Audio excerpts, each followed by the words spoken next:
Hey, this is Oliver Luck, and you're listening to the XFL Extra Point Podcast. Since the day you saved my soul, you've been proving This is the XFL. What's going on, guys? XFL Extra Point number 15, a very special XFL Extra Point. I'm Justin. I'm here with Thomas. Thomas, say something so people know you exist. Stop playing with me, boy! Who said that? My son and almost the best quarterback in the league, Jordan Ta'amu.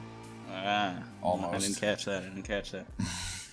So yeah, we got to watch XFL games this weekend. Isn't that cool? Mm-hmm.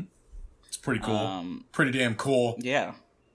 Just like, all right, let's just do like initial thoughts right now, just from what you saw in general. Very general, like don't talk about players, don't talk about like just is the league good? Yes. Week 1. Yes. Yeah, the league's good week 1. It definitely is. Its shortcomings Production value, yes, fantastic. Its shortcomings are covered up a lot by things that just people that they have talking and what they do with the broadcast that make it enjoyable to watch. How did you feel about like the people pushing mics into players' face like immediately? I love it. Because obviously today we got the offensive lineman was like, trying to do my fucking job. And also the kicker who was like, I missed the kick. The one I liked was Pat McAfee after the dude fucked up that punt. Yes. And he walks up and he's like, you could tell the guy was like, fuck out of my face. He's like, please get out of my face. I can't wait until there's a hugely emotional moment and Pat McAfee walks up and someone's like, Pat, fuck off. I can't wait. Someone's gonna be. I can't wait. Oh my God. Like, I mean, there were some really cool moments from it, like not just the memey funny ones. Mm-hmm. Like, like there's legit like them talking to Kevin Gilbride and them talking to Aaron Murray and just kind of seeing what's going on. And also getting to hear the play call, even though it's a bunch of random words at first, and then them being like, oh, Iowa, that means outside run, or like, or like, they had an odd number called, so that means the play's going to the left or something like that. And that's just really cool. I really enjoyed that.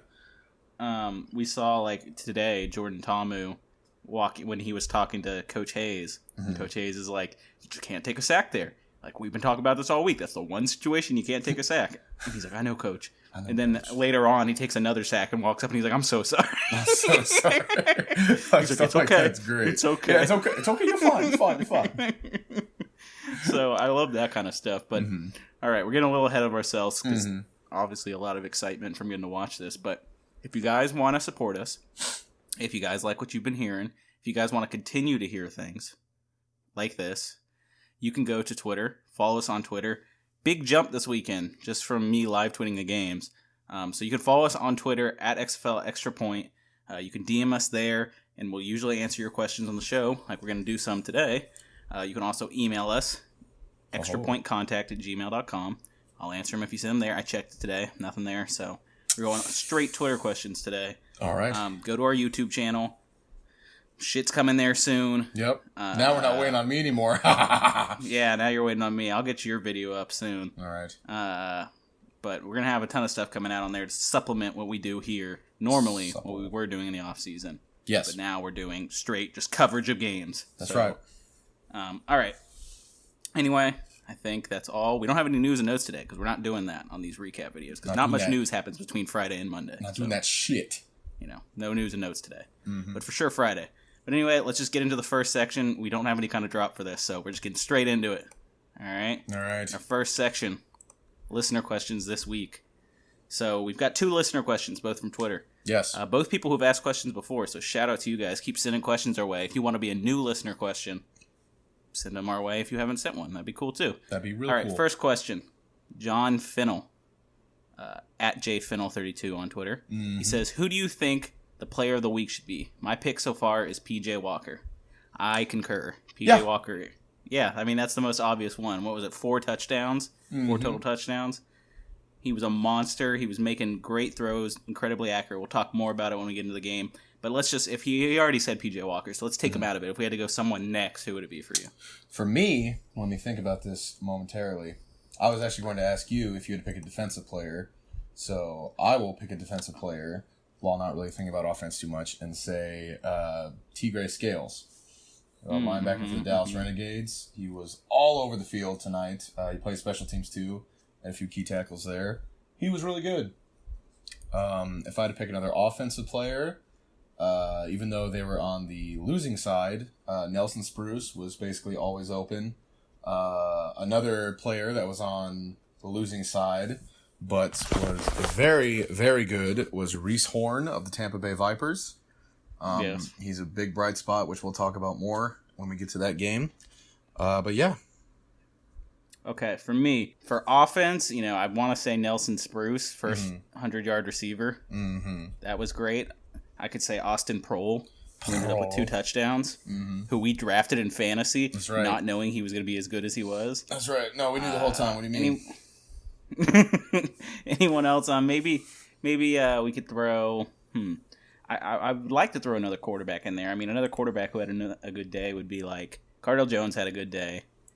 What did he end up with? I mean, we'll talk about this more, but I think Cardale Jones had a good day. McGloin had a good day. McGloin had a good day. How many touchdowns did he end up with? McGloin, I think 2? McGloin, he was 15 for 29, 52%, 182, and 1 touchdown. So Jordan Ta'amu was good, and we'll talk about that more. We'll debate there. Yeah. Okay, so that's enough of that question. Let's move on to the next question. This is from Joe Geiger Jr., another repeat question asker, and he asked a question that might be interesting for you. Topical. How ready is at JTamu10, that's Jordan Ta'amu if you knows who don't use Twitter. Yeah. How ready is he for the pro game? So I'll let you go first. All right. Well, technically, to be an asshole, he is already playing the pro game. But also, okay, fair enough. To not be an asshole, he's coming along. He still has some things where he doesn't trust his arm, and will decide to tuck it and run when he could make the throw. He does have some things where he won't get rid of the ball quick enough, and he'll end up taking a sack like he did today. But I think both of those things will get better, and he showed a lot of stuff that you really, really, really want at the next level. He had really good pocket awareness. He can get out of situations. He was accurate, and he was most importantly on time with the ball most of the time. So right. Okay. So here's my answer for this. Yes. Is he ready for the pro game? No. No, I don't think any of these quarterbacks are. But will he likely be ready at the end of the season? Probably. Yeah, probably. I mean, like we said this. We did a thing of like NFL one and dones, and 2 I threw out there. Jordan Ta'amu and Philip Walker, and both of them showed you. This week, why they're likely to develop over the course of 10 games and maybe 12. I don't know. We'll see. I feel more confident in the Roughnecks in that stance. We'll get into that in power rankings. But I think, is he ready now? No. He showed flashes what he needs to work on for me. Slight accuracy problems in certain situations. Still has those problems that I saw where I think he's overthrowing people in the short game and then or underthrowing. It's just in the short game, in those quick intermediate throws, I'm not feeling it. Yeah. But, and the other thing I see with him is like I was talking about with it's the little mental awareness, not taking sacks. Yes, you also in have a key to take situation into account, where you though, can't take sacks. he's 22 years old. So that's what I'm saying. That's why I said, will he be ready? Sure. Yeah. I think he will. Because he's so young and he has so much room to grow. Yes, and he's already, where he's at now is already, hopefully it's not a thing where he's already come so far that he's capped up or capped out. But if he still has more room to grow, he's going to be really good. And those legs, like he can run. Them legs, boy. Them legs and ass. Yeah. He's got them. Got that Mike Mayock scattering report. So I think him and Philip Walker both have something that's going to be really highly sought after next year in the NFL. Also, mobile quarterbacks. I would also not, and this is saying positively and negatively, I wouldn't rush to conclusions after week 1. Because it is week 1. Yes, that's true. But all we have is week 1, so we got to talk like it's everything. Okay. Fair enough. All right. Well, that's our listener questions this week. Let's move on to a fun thing I want to do. I want to do this every week, so I thought about this, right? And we're going to power rank the teams every week. Yes. Right?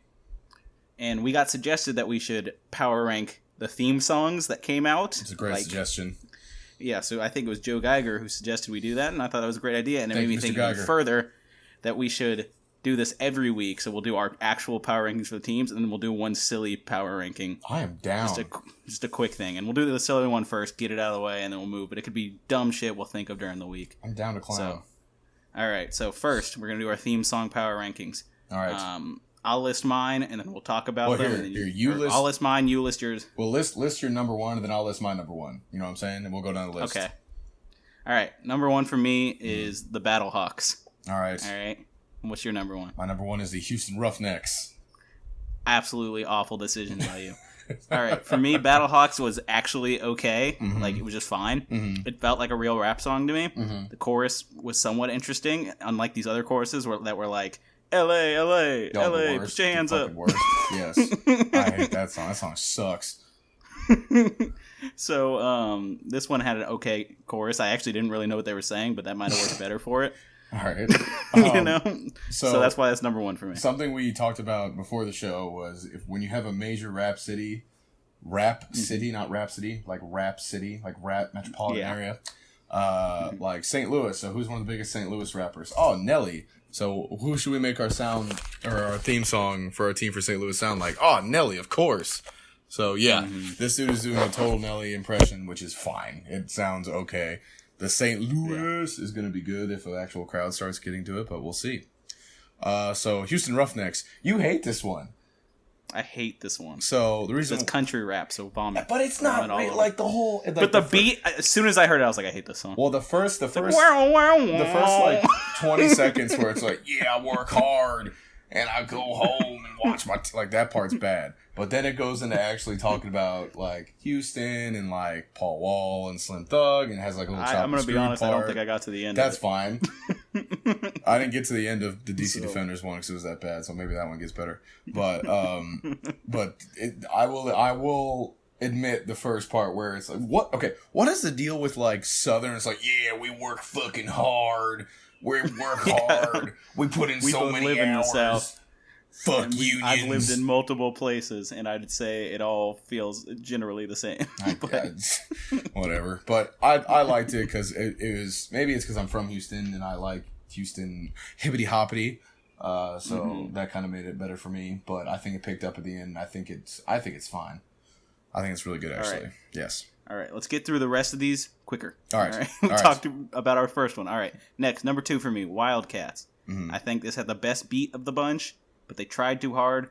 It was just too much like, this is LA rap. And then the verses were okay. I think it's garbage. That's all I have to say. They had a missed opportunity. Oh, my number 2 is New York Guardians because this dude trying to do a Jay-Z impression. And it works. It's fine.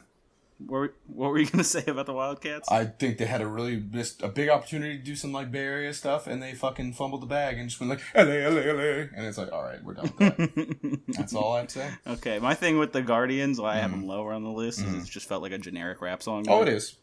So that was it. Well, I mean, all of these were generic rap songs, but this one felt like there was nothing obviously awful about it. Yes, but I don't think there was anything redeeming about it. Really, it was just kind of there. So, generic rap song. So. That's why I don't have it higher. Fair. All right, let's move on to number 3. I have the Defenders. You have the St. Louis Battlehawks. Okay, and I had this Battlehawks at number 1, so we kind of already talked about your feelings on that. Yes. You hate the Defenders one. I think it's the worst one. I have it at 3. I think it's the worst because it sounds like someone's trying to do a really bad job at a Wale impression while like getting some High School Musical flavor in there, and it just I don't like it at all. It's bad to my ears. I just thought it was okay with a bad chorus. The chorus is awful. Yeah, the chorus was really bad. So I just said okay. Okay. And so it gets 3. That's how bad these songs were. They're just at an okay with a bad chorus, it gets 3. All right. We already talked about St. Louis. So let's move on to 4 for me. It was Guardians. We've already talked about that. For you, it was Renegades. We haven't talked about this yet. Yes. So the Dallas Renegades was not quite country rap. It wasn't good. It reminded me heavily of AJ Styles' WWE theme song. If we have any wrestling fans in here, it's like, they don't want none. We're going to win in Dallas or whatever. And also, there was a part in the song where they were like, go deeper. And I was like, oh, okay. Let's not. So that kind of weirded me out. I'll go ahead and spoil my number 5 on the list, which is the Renegades. So you have them 1 spot higher than me. Yes. I just said, at least they tried to do something different here. Lyrics are still mega cheesy. It's different from all the other songs, so I gave it some props for that. It just sounds like also like generic. It wasn't really country. They don't want none. It was like sitting in some weird space between like alternative rock and country. Yeah, I thought it was garbage.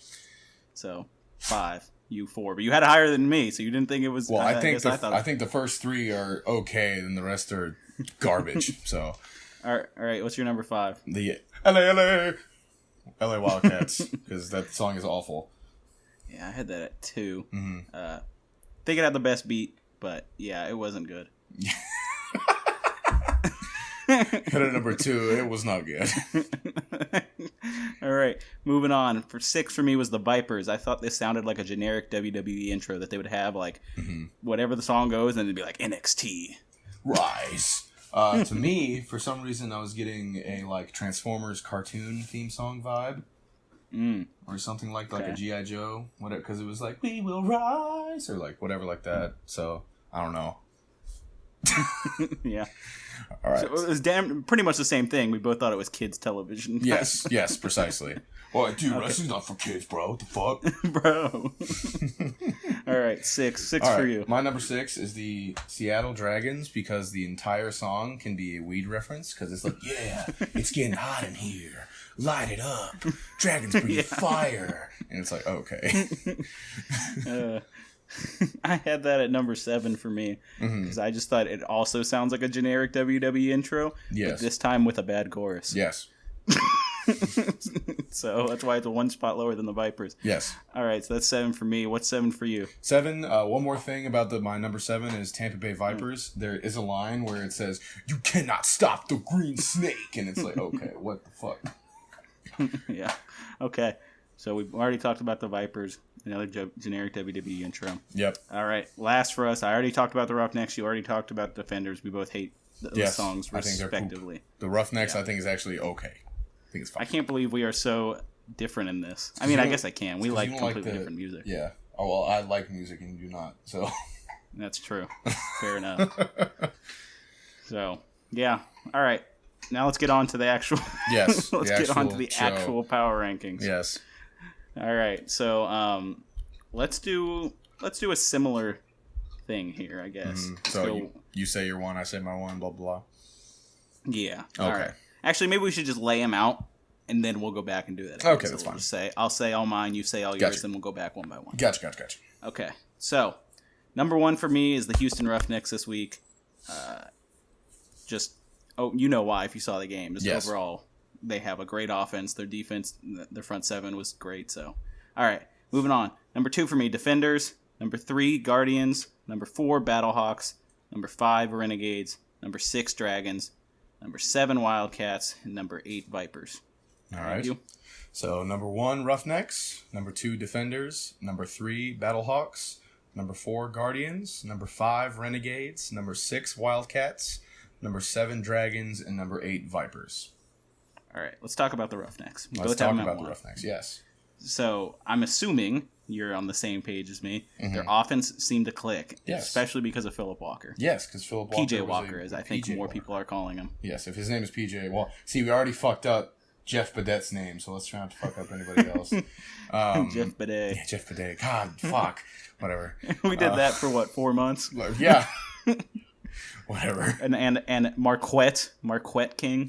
I still say Marquette King because it sounds. Well, I saw the XFL proved me wrong because I was thinking the same thing, and they posted out a little video of him doing like a selfie cam talking to, and he's like Marquette King here. Well, he's So- wrong. His name's pronounced Marquette. It's like Tyrod Taylor and Tyrod Taylor. Tyrod Taylor.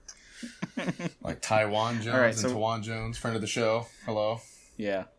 All right. I'm sure everyone gets that wrong. Yes. All right, Roughnecks. So Philip Walker was fantastic. Offense was super crazy, go nuts. Which good. Hope to see more of that. Hopefully, it wasn't just that the Dragons, correct? That they played. No. No, who the fuck they play? Why am I Wildcats. losing my mind? Wildcats. Golly. Losing my mind. Hopefully it wasn't that the Wildcats defense was actually that bad. I don't think it was. I think the Roughnecks offensive talent is just really good. Yeah, here's the thing with the Roughnecks. My biggest concern about their offense was their running backs, and that kind of proved true at the beginning. Yeah. And then all of a sudden, some guy we've never heard of and we never talked about and we never drafted in fantasy, James Butler, explodes for a huge day, gets a touchdown, he runs the ball well, he's great on kick returns. That's how it works. and I think he's going to be their starting guy going forward. Anything can happen in the XFL. And other thing I want to note here with the Roughnecks, Sammy Coates not having a great game, which you predicted and I didn't. Yes. So, I mean, there's still question marks, but Philip Walker just already seems like the most electric player, so that's why they get my number one spot. One thing I will note is that a lot of Philip Walker's really big plays were so exciting because the pocket broke down and he had to move around. True. While it's really great that he can do that, and he did a fantastic job, obviously, you want to see less of that as you go forward because that's not always going to work. Right. So hopefully... But if it's going to work with anyone, it's going to work with PJ. Yeah. I mean, so far, he had a really good day, but we'll see. So, all right, let's move on to our number 2, which is the defenders. We agree here on this. Yes. Obviously, Cardale Jones had a great day. He was spotty. I mean, he wasn't consistently as good. Yeah. That's why he's not in the same conversation for me right now, at least in week 1, as PJ Walker. Because PJ Walker didn't mess up. Yes.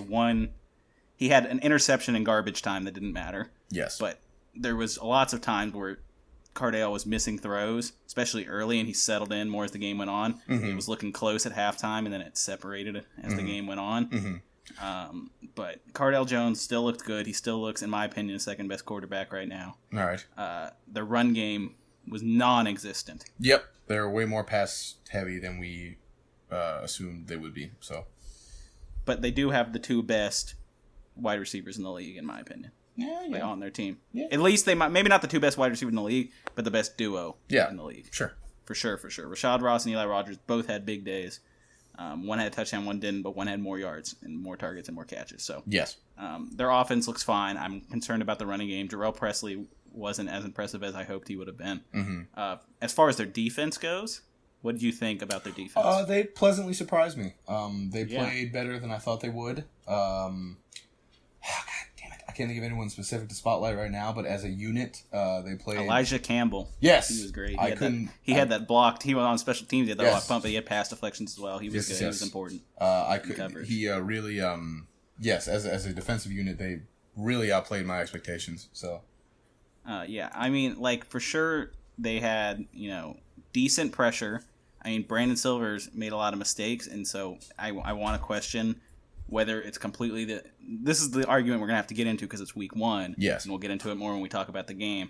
Is it that the Dragons just weren't prepared and they made a ton of mistakes? Or were the defenders so good that they forced a lot of mistakes? I mean, one of those interceptions, I think the one for the pick 6, was because Austin Prohl slipped. Yes. So, I mean, that's really nobody's fault. And it went straight into a defender's hand. Yeah, I mean, you really can't do anything about that. Yeah, so... So, do you give that to the defenders? I don't know.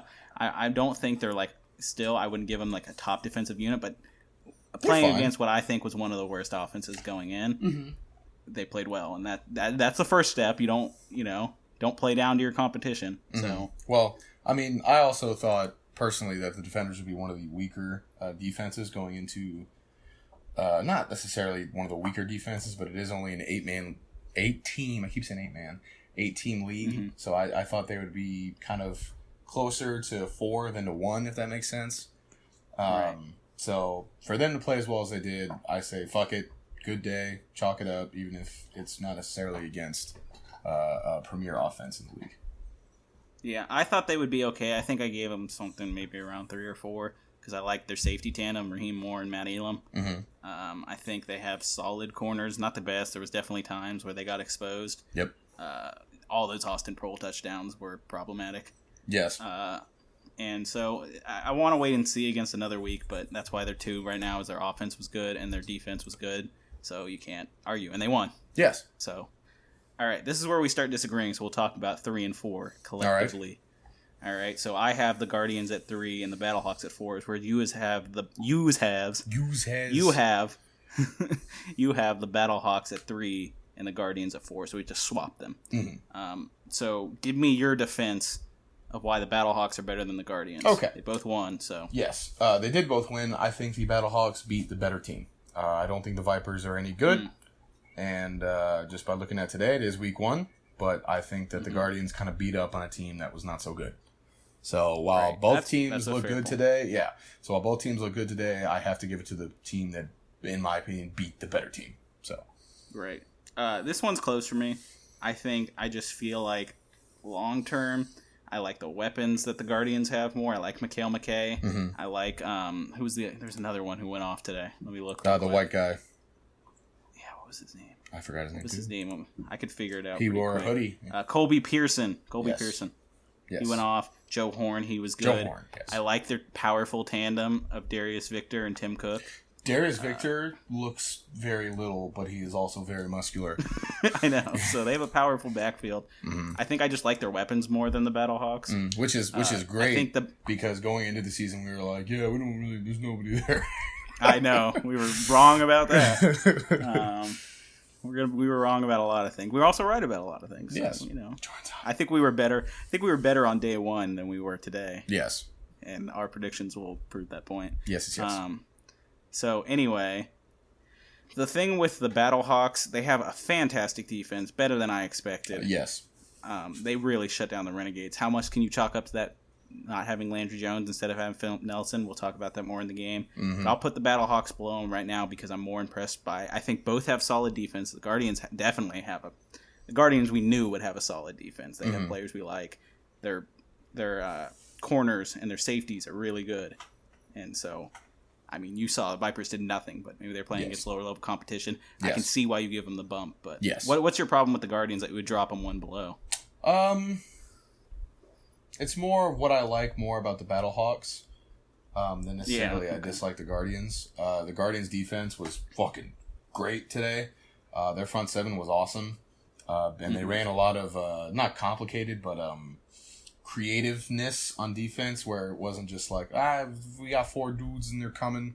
They ran a lot of stunts, a lot of cool stuff, a lot of late developing plays that was really good, and obviously it worked because, they beat the crap out of the Vipers. The Battlehawks, I just really, I'm going to say it until my head falls off, really like Jordan Ta'amu. I really like his development. I hope, because I really do think he can be a starting quarterback in the NFL with the right development. McGloin also had a good day, and I mean, McGloin has been a starter in the NFL, but I think just Jordan Ta'amu's ceiling is higher. I really liked the offensive play calling. Not really too much of a run game for the Battlehawks.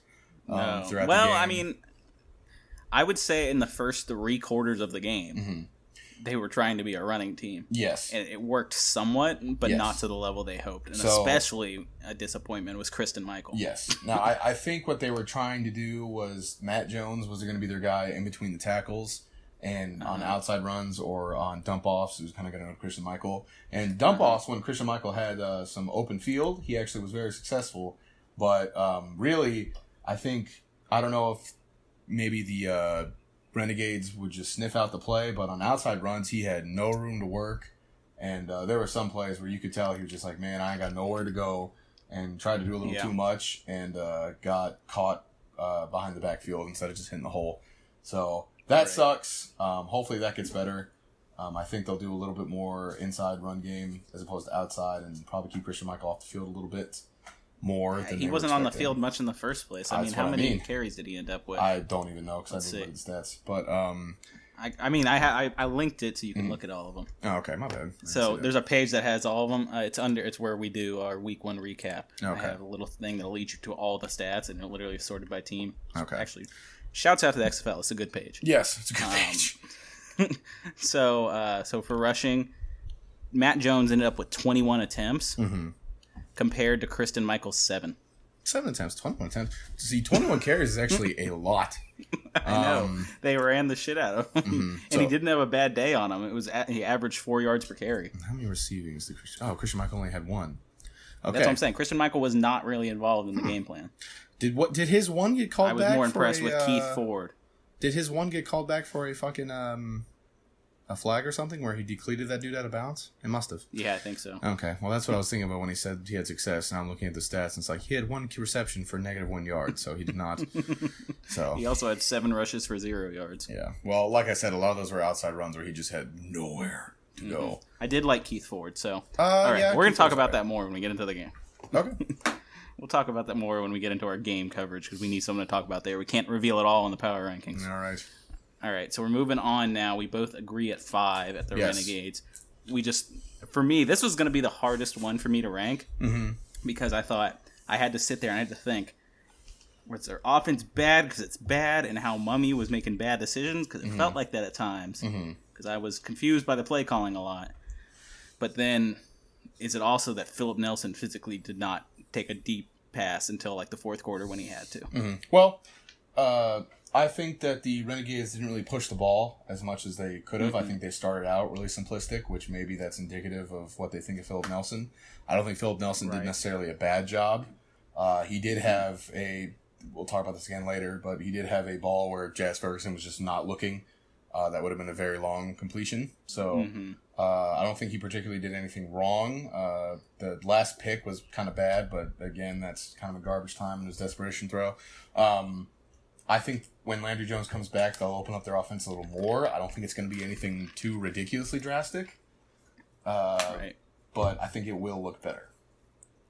Yeah, surprising considering all the weapons they had. I mean, I remember my line was, and you're going to shit on me for this, my line was, no matter who's at quarterback, it's only the difference between how much they're going to get blown out. Yes, I quite remember that. Good call, bro.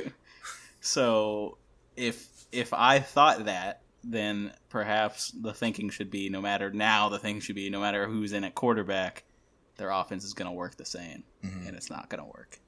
So maybe I should drop them lower, but it's hard for me to think that because Landry Jones should be really good. Well, we'll see when Landry comes back, if they open up their offense a little more, if they kind of stay with the dink and dunk. Because the dink and dunk will work as long as you have a run game to go with it. And while they didn't not have a run game, it wasn't as impressive as you would have liked. So right. The other thing with the Renegades is their defense still looked fantastic. Yes. Like, despite my guy, Halui Kikaha, not going off, their defense still looked fantastic. Yes. So, I'll give it... I think the Renegades defense, the Battlehawks defense are great. And I projected both those teams to have pretty good defenses, so... Yes. I think good defense is showing out here. But all right, let's move on to 6. We're in disagreement here. We flopped our 6 and 7. So let's talk about 6 and 7 together. I had Dragons at 6, Wildcats at 7, whereas you had Wildcats at 6, Dragons at 7. Yes. And I want to know how you can defend the Wildcats' performance in that game. I think the Roughnecks are good. I think the Wildcats were using a backup quarterback, even if he did play reasonably well. He played well. Yeah, he did play well. I wouldn't blame it on him. I wouldn't blame it on him either, but I would also, they're playing what I believe is to be the best team in the NFL. God damn it. In the XFL. I think they played a better team. Did they get shellacked? Absolutely, but it's what it is. I think the difference is marginal in terms of the quality of team they played, especially with the defense. I think you could argue right now that Defender's defense is better than the Roughnecks' defense. Sure, but the difference is also almost 40 points to 31 points, and that may not seem like a big deal, but that is.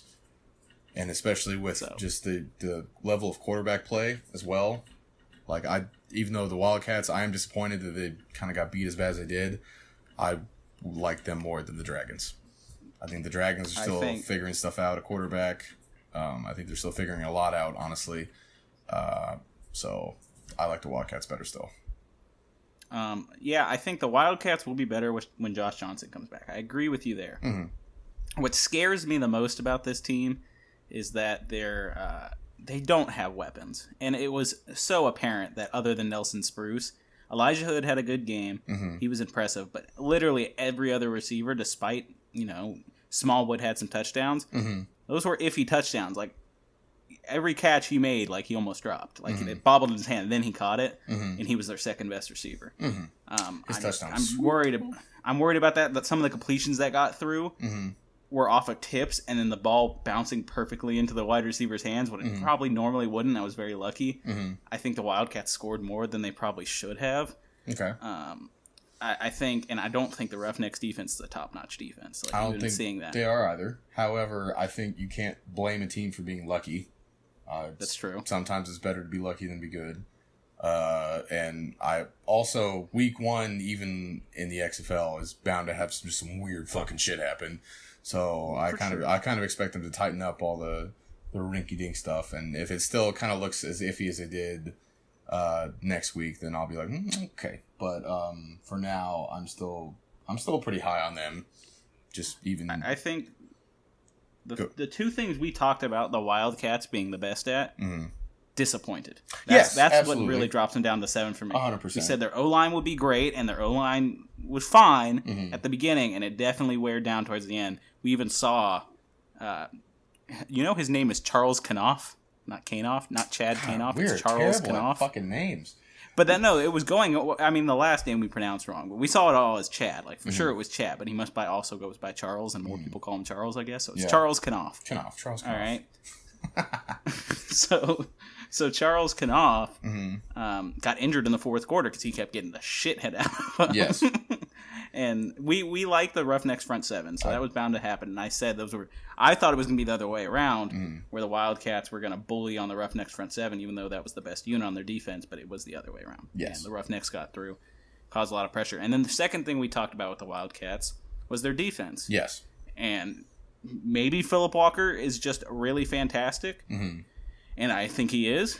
But can you say that the weapons they have, like the running backs didn't work except James Butler, and then most of the receivers, Sammy Coates, who was supposed to be a star, I mean, who even was the star? Cam Phillips? I mean, I think they spread it around to a bunch of different guys. I just wasn't as impressed with the secondary. I think their front seven's still pretty good, but I wasn't impressed with the secondary. And that's the only thing that concerns me. The two things that I thought brought the Wildcats up for me performed less than I thought they would. Fair. So, and then whereas the Dragons, the problems I thought they had were not as bad as I thought they were, and that brings them up for me. You know, all right. That's the way it worked. In my That's mind. fair.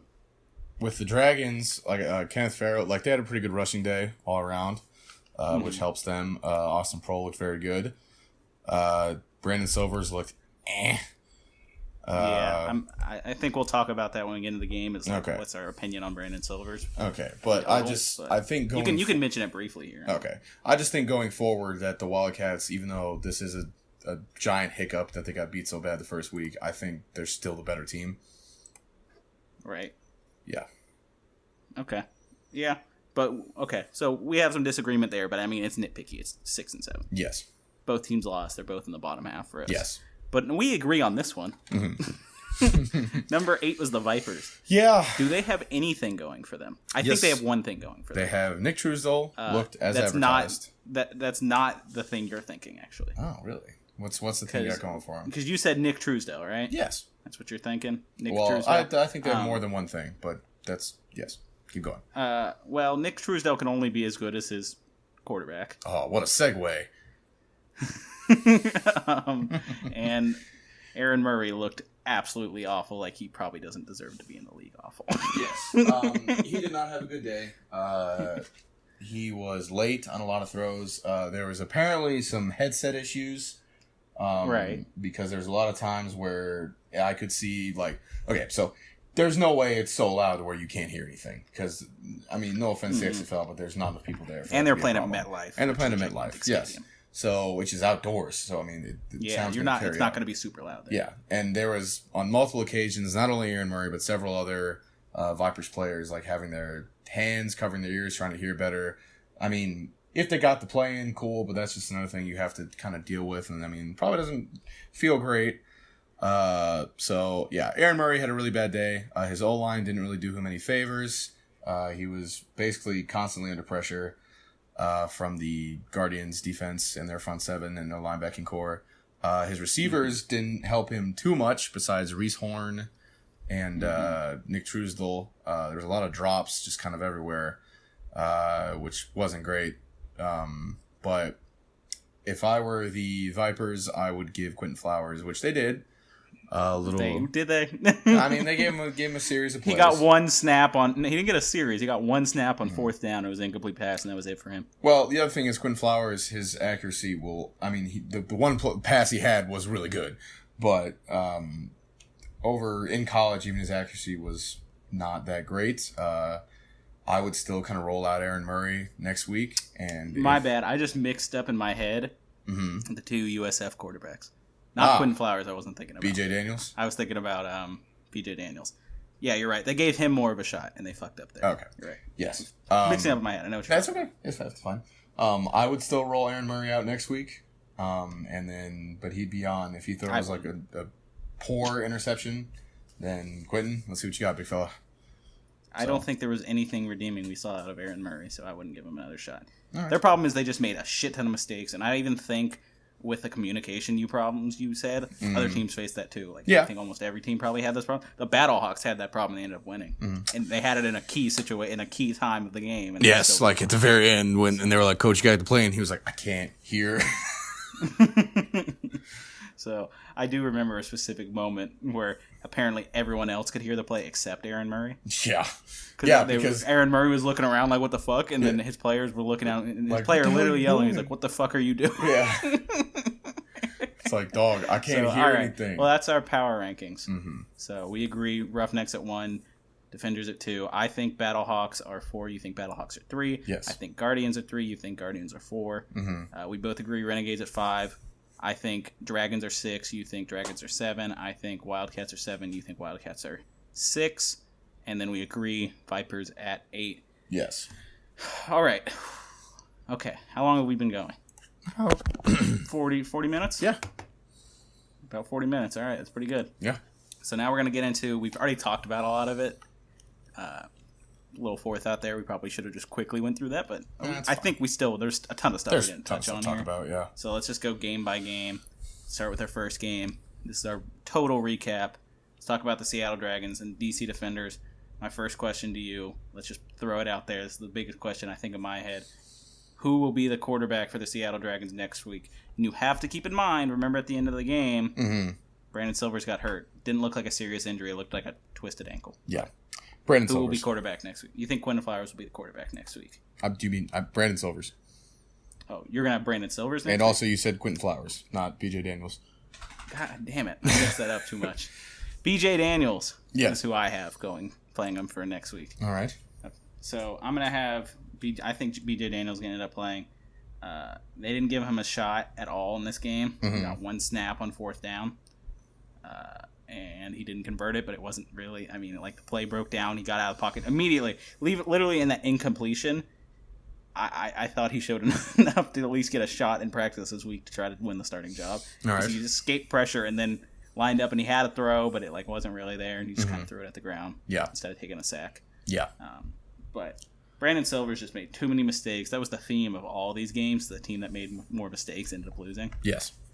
Actually, not, I guess. Not for the I think the Battlehawks. Battlehawks made more mistakes than the Renegades. Yes. But for the most part, if you made a ton of mistakes, you were not in a good spot, especially because of how fast things moved here and how the rules are set up. When you make mistakes, it's costly. Yes. So I just think Brandon Silvers made too many mistakes for me. What was he? 3 touchdowns to 2 interceptions? Yes. Let me take a look. That's correct. So, you look at that and you're like, okay, 21 to 40, 53%. It's pretty on par with about everyone. Was around 50 to 60% completion. 217 yards looks good. But it's just the 2 interceptions came at awful times. One of them wasn't his fault. But it's like he made some plays early, and then I think as the game went on, it didn't continue. Yes. And it just got worse. Okay. So, My logic is I think if they were going to give BJ Daniels a bigger shot next week, I think they would have given him more time this week. I don't think they're quite ready to just kind of move on. They might give BJ a shot in practice, but I think they'll still roll with Silvers for next week and then see how he does. So, you're right. What do you think of the weapons they have, the Seattle Dragons, in terms of receiver, tight end? How do you feel about them? Obviously, Austin Proehl had a very good day. I think he'll probably be kind of going forward one of their bigger targets. Cason Williams, who's on their roster, is still hurt. When he comes back, he'll be a big factor. Otherwise, they had a lot of guys who would get they spread it out a lot, and they had guys who would get a volume of receptions, but wouldn't necessarily do stuff with it. Obviously, the running back who's Trey Williams. Trey Williams was, like you said, going to be kind of more the receiving back. When he did well in that role. But really, honestly, I think they're kind of one of the weaker position groups in terms of offensive weapons. Besides, they have a pretty good running back room, but Austin Prohl is good. Casey Williams will be good when he gets back. Hopefully it doesn't hurt him too much, but I think other than that, and this is just going off of week 1, of course, anyone can really come out of nowhere to do anything, but looking at it now, it doesn't look so great. Right. For the Dragons, Austin Prohl, 10 targets, 5 receptions. He got target a ton. He's going to be their clear number 1 option, Mm-hmm. At least with Brandon Silvers in the game. I guess that can change if BJ Daniels comes in. Yes. But the other one, the thing I wanted to point out, this is one of your sons, Keenan Reynolds. Yes. 7 targets, 2 receptions, only for 5 yards. Yes. Well, 7 targets, so... But he only got 2 of them. Fuck it. No, I'm gonna say it wasn't his fault. So I can't remember exactly the incompletions that were to Keenan Reynolds. Neither do I. And a lot of it, and I'm not saying this was it either, but a lot of it is also he was in the area of a throwaway, and that counts as a target. So I'm not saying it was that at all, because it might not be that at all. But I just can't remember where I was like, oh, Keenan, dude, catch that, dude. So... Right. Let's talk about the Seattle defense. All right. Because I thought they worried me at first because Cardell kind of came out slinging. Mm-hmm. He was hitting Rashad Ross, Eli Rogers early. Mm-hmm. They really clamped down going into the half. I think what really impressed me was not so much their secondary. It was more, I think, the pressure they got on Cardell because Cardell had to get out of the pocket a lot. Yes. I'm trying to remember. Someone got a sack on him. Will Sutton. Oh, early. Will Sutton got a sack, but I think the first sack... Jackie Smith? I don't know how to pronounce that. Jaquez Smith, maybe? Oh, jeez. So he got the first sack. Names. And, all day, there was just pressure on Cardale. He shook off maybe 2 sacks in that game. Mm-hmm. That should have been other sacks. The pressure was there. So I was impressed overall by the Dragons' defense. So... Well, I'll say that about the Dragons' defense. They impressed me in terms of their front 7. I still have questions about their corners. Your expectation was abysmal. So my expectation was abysmal, and they were okay in the secondary, and then their front 7 was pretty good. And that might just be that DC's offensive line isn't great, but that would be the only thing I'd say. Other thing I want to say about the Dragons is that I think Jim Zorn might be kind of out of his league. Mm-hmm. I wasn't impressed by play calling. I wasn't impressed by how he communicated with his team because we got to hear a lot of that, right? Yeah. So that normally sounds like bullshit when you're talking about the NFL because you don't know. Yeah, but we know. We know. And I remember, I remember literally at one time they cut to Jim Zorn, and they were like, we just heard you telling your quarterback that it was your fault. There was nothing he could have done better on the play, and then he goes, "Yeah, you gotta lie." He's like, "It was definitely his fault." I was like, "What?" His fault. Well, I mean, so that would be my only thought there. But let's talk about DC now. All right. What's the thing that stood out to you about DC? Their offense. Very, very, very, very, very pass heavy. More so than I thought they would be. I thought they were pretty balanced. I think the pass just worked better, so it might seem more. But I thought they were pretty balanced. Fair. Cardale looked good, if not a little spotty at times. But that's kind of just how he is. That's how he's always been. Mm-hmm. Donnell Pumphrey died, but that's okay. Yeah, he did. My boy from SDSU got wrecked. He was the highlight of that first game. He was the trending Twitter GIF for a little while. Eli Rogers looked very, very good. He'll probably be the top receiver 6 from of that 6 group. Yeah, that's pretty good. That's really good. You get targeted 6 times, you catch all of them. Yeah, that's not bad.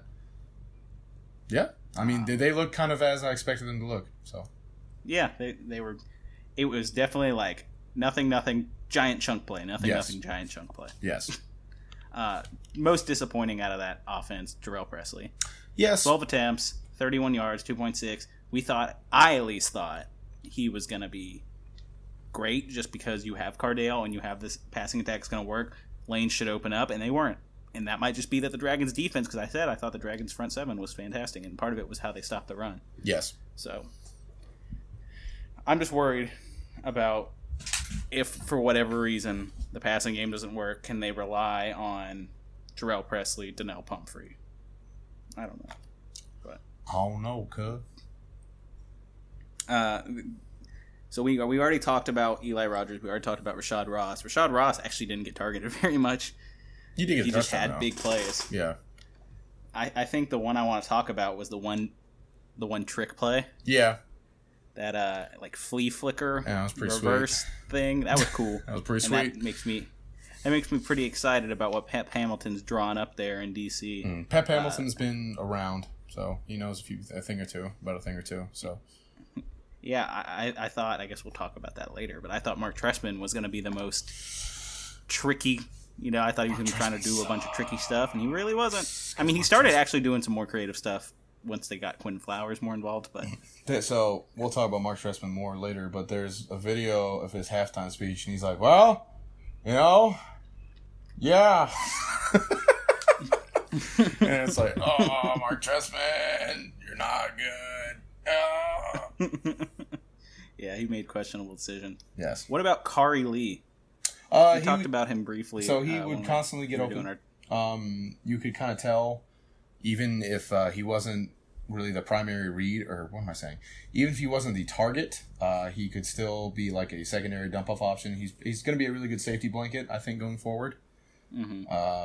I thought he stretched the field really well. Yeah. I remember even before he caught that first pass, because he only caught one pass and he only got targeted once. Mm-hmm. We kept hearing Pep Hamilton. They kept commenting that Kari's open. Yeah. Cardale was missing him. Yeah. That was another thing that worried me about Cardale, is I did see people open, and sometimes Cardale just didn't go for that play. Yes. So, I think most of Cardale's, great plays came off exciting plays. Like, none of them were like a safe 5-yard, crosser or something. Crosser, yeah. Well, because he has the Brandon Whedon syndrome, where every ball is 1,000 miles per hour. So, yeah. Kari Lee was getting open. I saw him open on a streak on a play early in the game, and he literally ran down the seam and was wide open. Cardale didn't hit him, and immediately as soon as I saw that, I was like, I'm going to keep an eye on Kari Lee, and he kept getting open. Finally, he got wide open on that trick play. yes. Got it in for the touchdown. Yes. But overall, DC, as we expected them to be. It's a fantastic offense. The defense is what surprised us. Elijah Campbell with that big blocked punt. Yep. They won on all three phases. That's what you want to do. Precisely. So, One Raheem word. Moore with the interception. What's his name? Brandon Silv. That's so weird. He got an interception. So the block punt. So they won the turnover battle. Yes. That's how they won the game. They made less mistakes in Seattle, Yes. and that was the theme. And I think they were just better All right. team. Anything else you want to say about this game? No. I guess I need to say how we predicted it and what ended up happening there. All right. All right, so we both predicted that the Defenders win straight up and cover the spread. The spread at the time was 7.5. Defenders won 31-19 over the Dragons.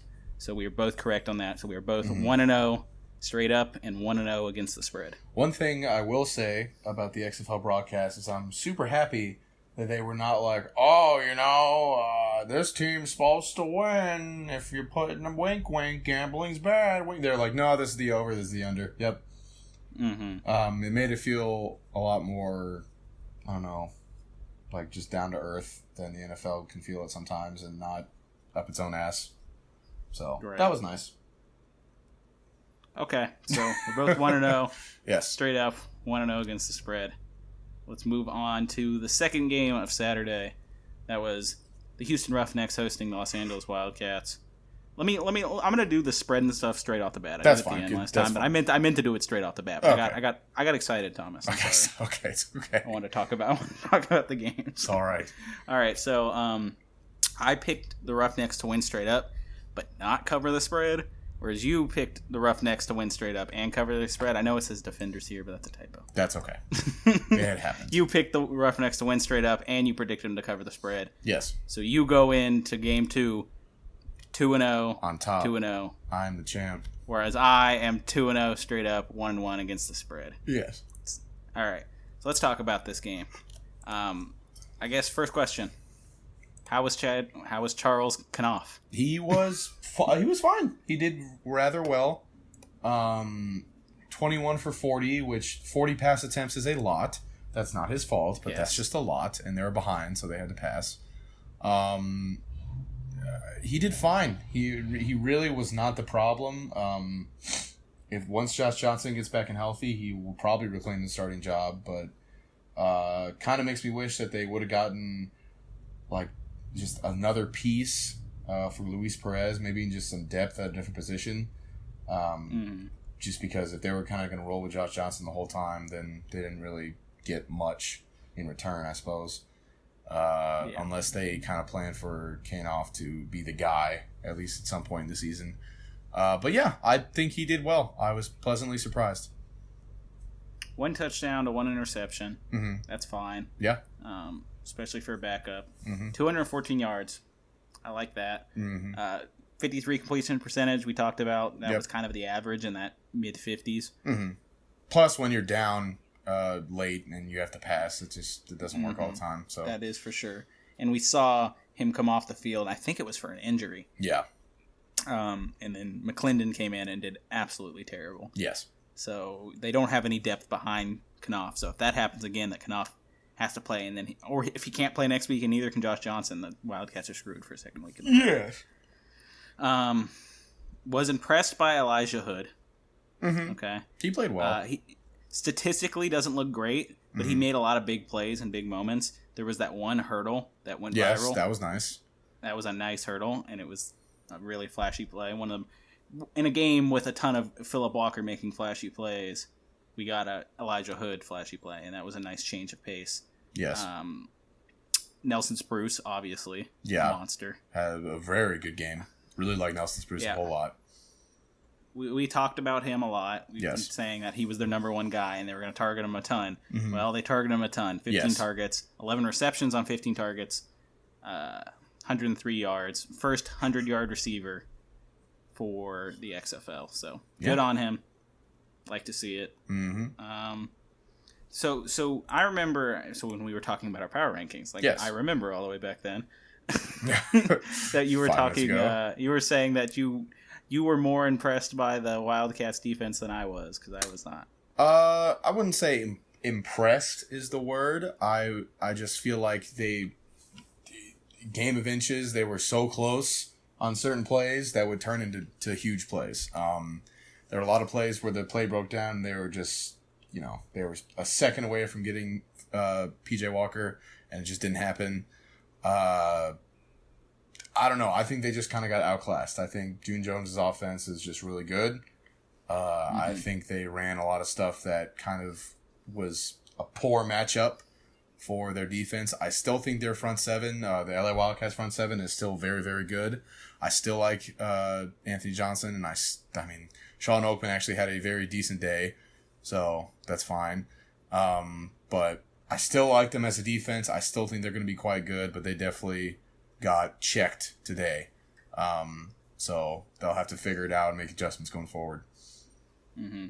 Here, my thing with the Wildcats defense is I think Walker had too much time to throw. Only 1 sack on the day. Coach Moss pointed this out not only during the game when we got to hear him. We got to hear him after the game too. So we heard this 2 times, and he said that quarterback has way too much time to throw. Yes, and he does. Yes. Lone bright spot for me here on that defense has to be Sean Oakman. He had a good day. Lots of pressure. Only 1 sack, but he had pressure. If there was pressure, it was usually him. Yes. I let me see. Let me look at my notes here. What else I pointed out for the... okay, so early I was actually... Because it started getting out of hand later in the game. Yes. It was actually closer in the beginning. There was actually a point where I thought Houston was going to lose, and then...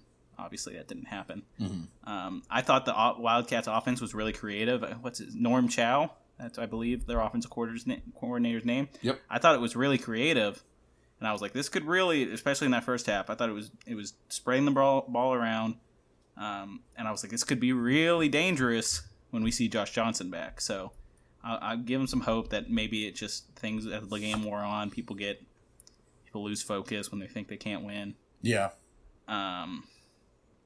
I wrote here that both offensive line were great, but that was in the first half, and it continued on for the Wildcats, but the offensive line it continued on for the Roughnecks, but the offensive line for the Wildcats fell apart in the second half. Yes. Let's see, anything else here? I just wrote the Wildcats need Josh Johnson back. Yeah, it would help to have what I believe will be the best quarterback in the league when he gets back. That will always help. One thing, Elijah Hood's pass blocking reps were actually quite good, so that's a positive. Mm-hmm. It should be. I thought he was versatile. He's very large. He's a large human being, so we should be good at that. The Roughnecks uniforms actually look better on TV than I thought they would. Yeah, they did. They did and look pretty that good. could be because they were beating the piss out of the Wildcats by the second half, and they were winning, so they look good. And also the Wildcats away uniforms, they do not look good. They don't.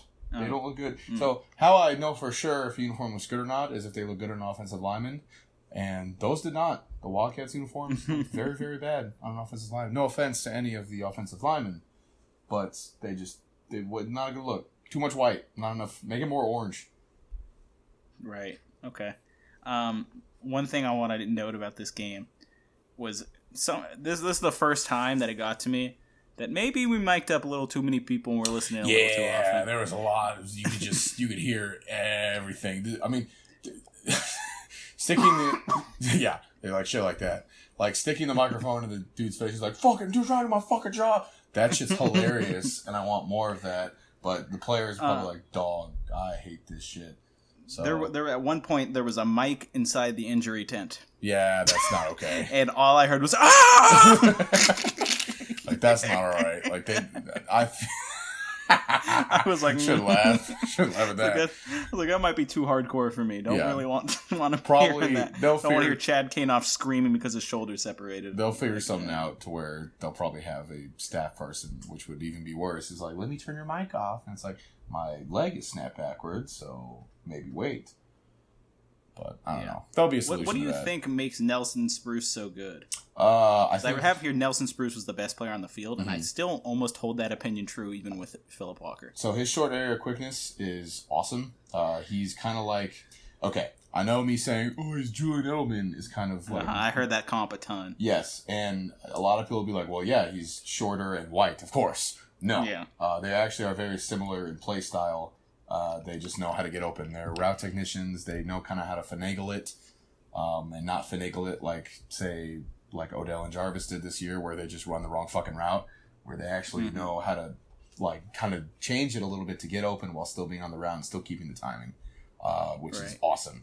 I do think it'd be nice if Jordan Smallwood would kind of step up a little bit more, because I don't think the hands were the problem there for me with Jordan Smallwood. Yes, because I think even though Nelson Spruce is awesome, ideally you don't want that type of receiver to be your number one.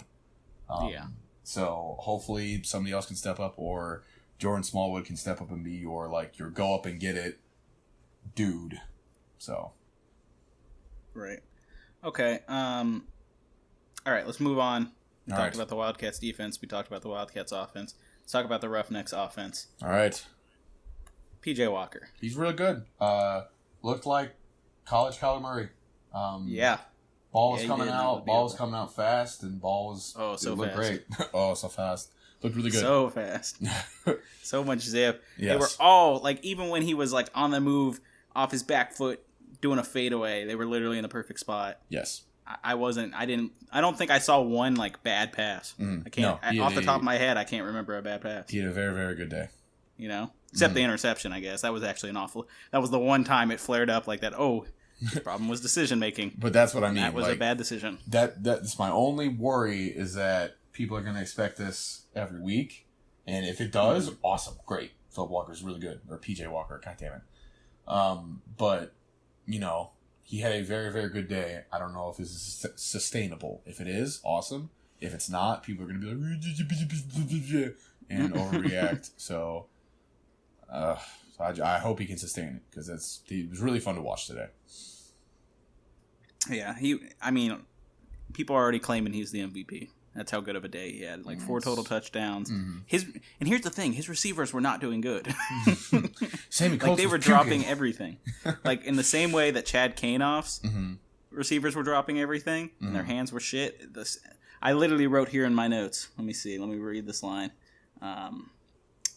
Hands. Roughnecks receivers don't have them. No, they don't have Like that one, that was pretty early in the game. There was one great catch by Sammy Coates that was actually also a beautiful ball. It was great on both ends, Yes. from both Philip Walker and Sammy Coates. He was rolling out to his left, faded away off his back foot. In between, like they're both probably a bad decision, but he made it work. Yeah. There was a receiver in front of Sammy Coates grabbing onto him, and a receiver behind Sammy Coates grabbing onto him. He put it just high enough that when Sammy Coates laid out, it went perfectly in between both defenders. It was a first down. I think on a third down. Pretty cool. It was a great pass. He was super accurate on the run. This guy's going to be in calls to come play in the NFL next year. We'll see. So, all right. So, other things that worked. James Butler. Yes. Loved it. Yeah. I thought, he had 9 attempts, 30 yards, 3.3 average. Doesn't come off, doesn't jump out, but how much he contributed in terms of, special teams. He got a touchdown for them off a screen, I believe. Mm-hmm. So he was effective in the passing game too. I think he'll probably be their starting guy going forward. They don't have any numbers that jump off the charts like probably other teams we're going to talk about with their running backs. Mm-hmm. Well, but, they're not really. I mean, they do run. It's not to say they don't run, but they are a passing offense first. Well, this whole league is a passing league. Yes, but a June Jones offense, the run is a compliment. That's true. And it like, I know that's not exclusive to his offense or anything, but like it's as much of a compliment as it can get to passing. They only run basically when they need to, or they don't have enough room to pass. Right. So I mean, but even in goal line situations, they would elect to pass instead of yes, because run the ball. Yes. So, and that's a big concern if you're an Andre Williams owner in fantasy because he two attempts, 0 yards. Mm-hmm. Don't think he got any kind of goal line work. Well, So after you hit the drop be button, concerned wait about 20 that minutes. if you have Andre Williams. Yes. Cam Phillips, right? I think that's a surprise. Mm-hmm. 9 targets, 4 receptions, 67 yards. He got that first opening, literally the first play of scrimmage. Giant touchdown, something like 40 yards, or was it 50? I think 50-yard touchdown just to open up the game. And I was like, okay, Philip Walker's great. Okay. I didn't know who Cam Phillip was. Mm-hmm. Can we talk about someone else Who do you on want this to talk receiving about? team? I don't know how much you're invested in this player, but this has instantly become one of my favorite players. Nick Hawley? Nick Hawley. Nick Hawley. The guy with 3 torn ACLs and a broken back. Yeah, that's pretty He's rough. playing because he loves the game. That's pretty rough. That was a cool interview. They put Yes. the mic after he makes that great catch in between 2 defenders. Another great throw by Philip Walker. That was another one that got viral, where he puts it right between 2 defenders perfectly. Mm-hmm. Nick Hawley lays out, catches it, and then goes and does an interview immediately after. And I can't even remember the name of the guy who was interviewing everyone in that game. It was okay. Pretty good interviewer, though. I liked him. He dropped the... I thought he was the best one of the day. Yes, he basically dropped the slogan for the league when he was like, "It's for the love of the game, man." It's like, oh, ha ha. I know. The XFL is And he gonna shouted like out you. Vince McMahon. He's like, push Nick Hawley for SummerSlam. So instantly, I like Nick Hawley a lot. He also kind of looks like a little bit like a redneck. Well, he is. He might be missing a few teeth. He probably loves the Roughnecks theme song. He probably does love the Roughnecks theme song. He's like, yeah, I work He hard. seemed like a genuinely good dude. Yes. So I'll give him that. Sammy Coates, disappointing. We talked about this a little bit earlier, but I mean, disappointing day. I don't... 9 targets, only caught 2 of them, and lots of them were drops. Yes, well, don't say I didn't warn you, because I did. Yeah. That's always kind of been his problem. He's not really a complete receiver. He's your field stretcher. I mean, if he gets a long catch, great. If he doesn't, then it's kind of what he can do. So, Yeah. Okay. more else you about wanna Sammy talk about Coates here? soon. Oh yeah, you'll hear more about Sammy Coates Yes. in our video coming out this week. Hopefully, Yes. it will come out this week. Yes. Hopefully tomorrow. Hopefully. We'll see about that. We'll see. All right. Anyway, let's talk about the Roughnecks defense just a little bit. All right. No one stands out particularly for me, though I will give it to them. They got so much pressure, Yeah. and that worries me because remember when we said the Wildcats' offensive line was supposed to be really good. Well, but as I also said, I think offensive line talent in general is just down. So I think there's going to be more defensive talent in general. So, But you look at the stark contrast here. 1 total sack for the Wildcats compared to, what is this? 5 total sacks for the Roughnecks? mm-hmm. That's going to lose you a game. Yeah, Walker can move, Kanoff cannot. I think it boils down to that. Coney Ely had a good day. Yep. He had half a sack. He had 2 tackles for loss. 3 total tackles. He had a good day. Mm-hmm. Edmund Robinson had a good day. Mm-hmm. Anyone else you can think of? Off the top of your head that stands out? As I was watching the game, kind of in passing, so I was working at the same time, I kept seeing Dietrich Nichols on my screen. So he had a very good day. He was a corner. And kind of looking at plays back, Ty Schwab, who I've talked about before, he didn't actually play a lot, but when he was on the field, he was always around the ball, which is good. Mm-hmm. Latroy Lewis, I think, had a pretty good day. Yeah. I also really like number 97, Gabe Wright, but that's just because I like him. He had an okay day. Nothing really major there, but I think he's going to be good going forward. So, yeah. Okay.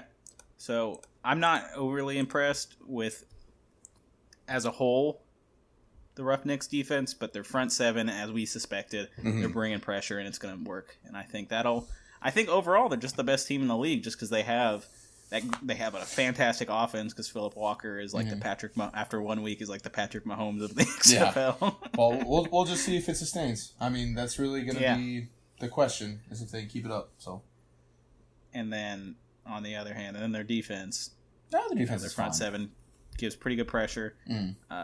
I'm concerned that Kanoff was able to get the yardage he could because he is a backup quarterback on a team that doesn't have a ton of talent at receiver. So that concerns me when they play a team like the Defenders. Yes. Who have incredible talent at receiver and a good quarterback. Let's see what that looks like. But I think their front seven will be bringing pressure. So good outlook going forward. I project them at 9-1, if you remember that. So yes. If that's right, I'm a genius. I'm a genius. Okay. All right. Let's move on to our next game. Tampa Bay Vipers at the New York Guardians. Oh, fuck. This game was something. Whoa. The spread was the Vipers were 2.5, favored by 2.5 points. So, can we all acknowledge that Vegas had them winning? They had them number 1 in their futures, and that they were going to win the whole thing. So straight up, I think that straight up was like, damn, maybe I'm wrong, and I've now learned that I should never do that, and that I'm always right. I think we got influenced. We got influenced, by the odds makers on this because neither of us thought they were all that good, and then we started. Well, they must be right. Like maybe we're missing something. Like I thought they'd be okay, but so the lesson learned from this is that don't listen to anybody else. You're always right. Yeah, yep. Essentially. There's no. So other, I picked no them to lesson. win straight up and cover the spread. So did I. So yeah, we both did. So we both caught an L on that. That puts me at 2-1 straight up, and then 1-2 against the spread. You're 2-1 straight up and 2-1 against the spread. Now. I'm the best. So you're actually beating me in betting, which is surprising because I never bet. I like to bet. I hate betting. So yeah, the game was Guardians 1-23 against the Vipers 3. So let's talk about this. Let's start with the Vipers. Okay. All right. So offensively, are you going first or am I going first? You go first. Okay. What went wrong? So offensively, Aaron Murray, not fantastic. A little late on throws. Didn't really skirt pressure that much. There was a lot of times where they had a lot of unblocked people come through, so it's not necessarily the offensive line's fault. If they're bringing 6, there's only 5 offensive linemen.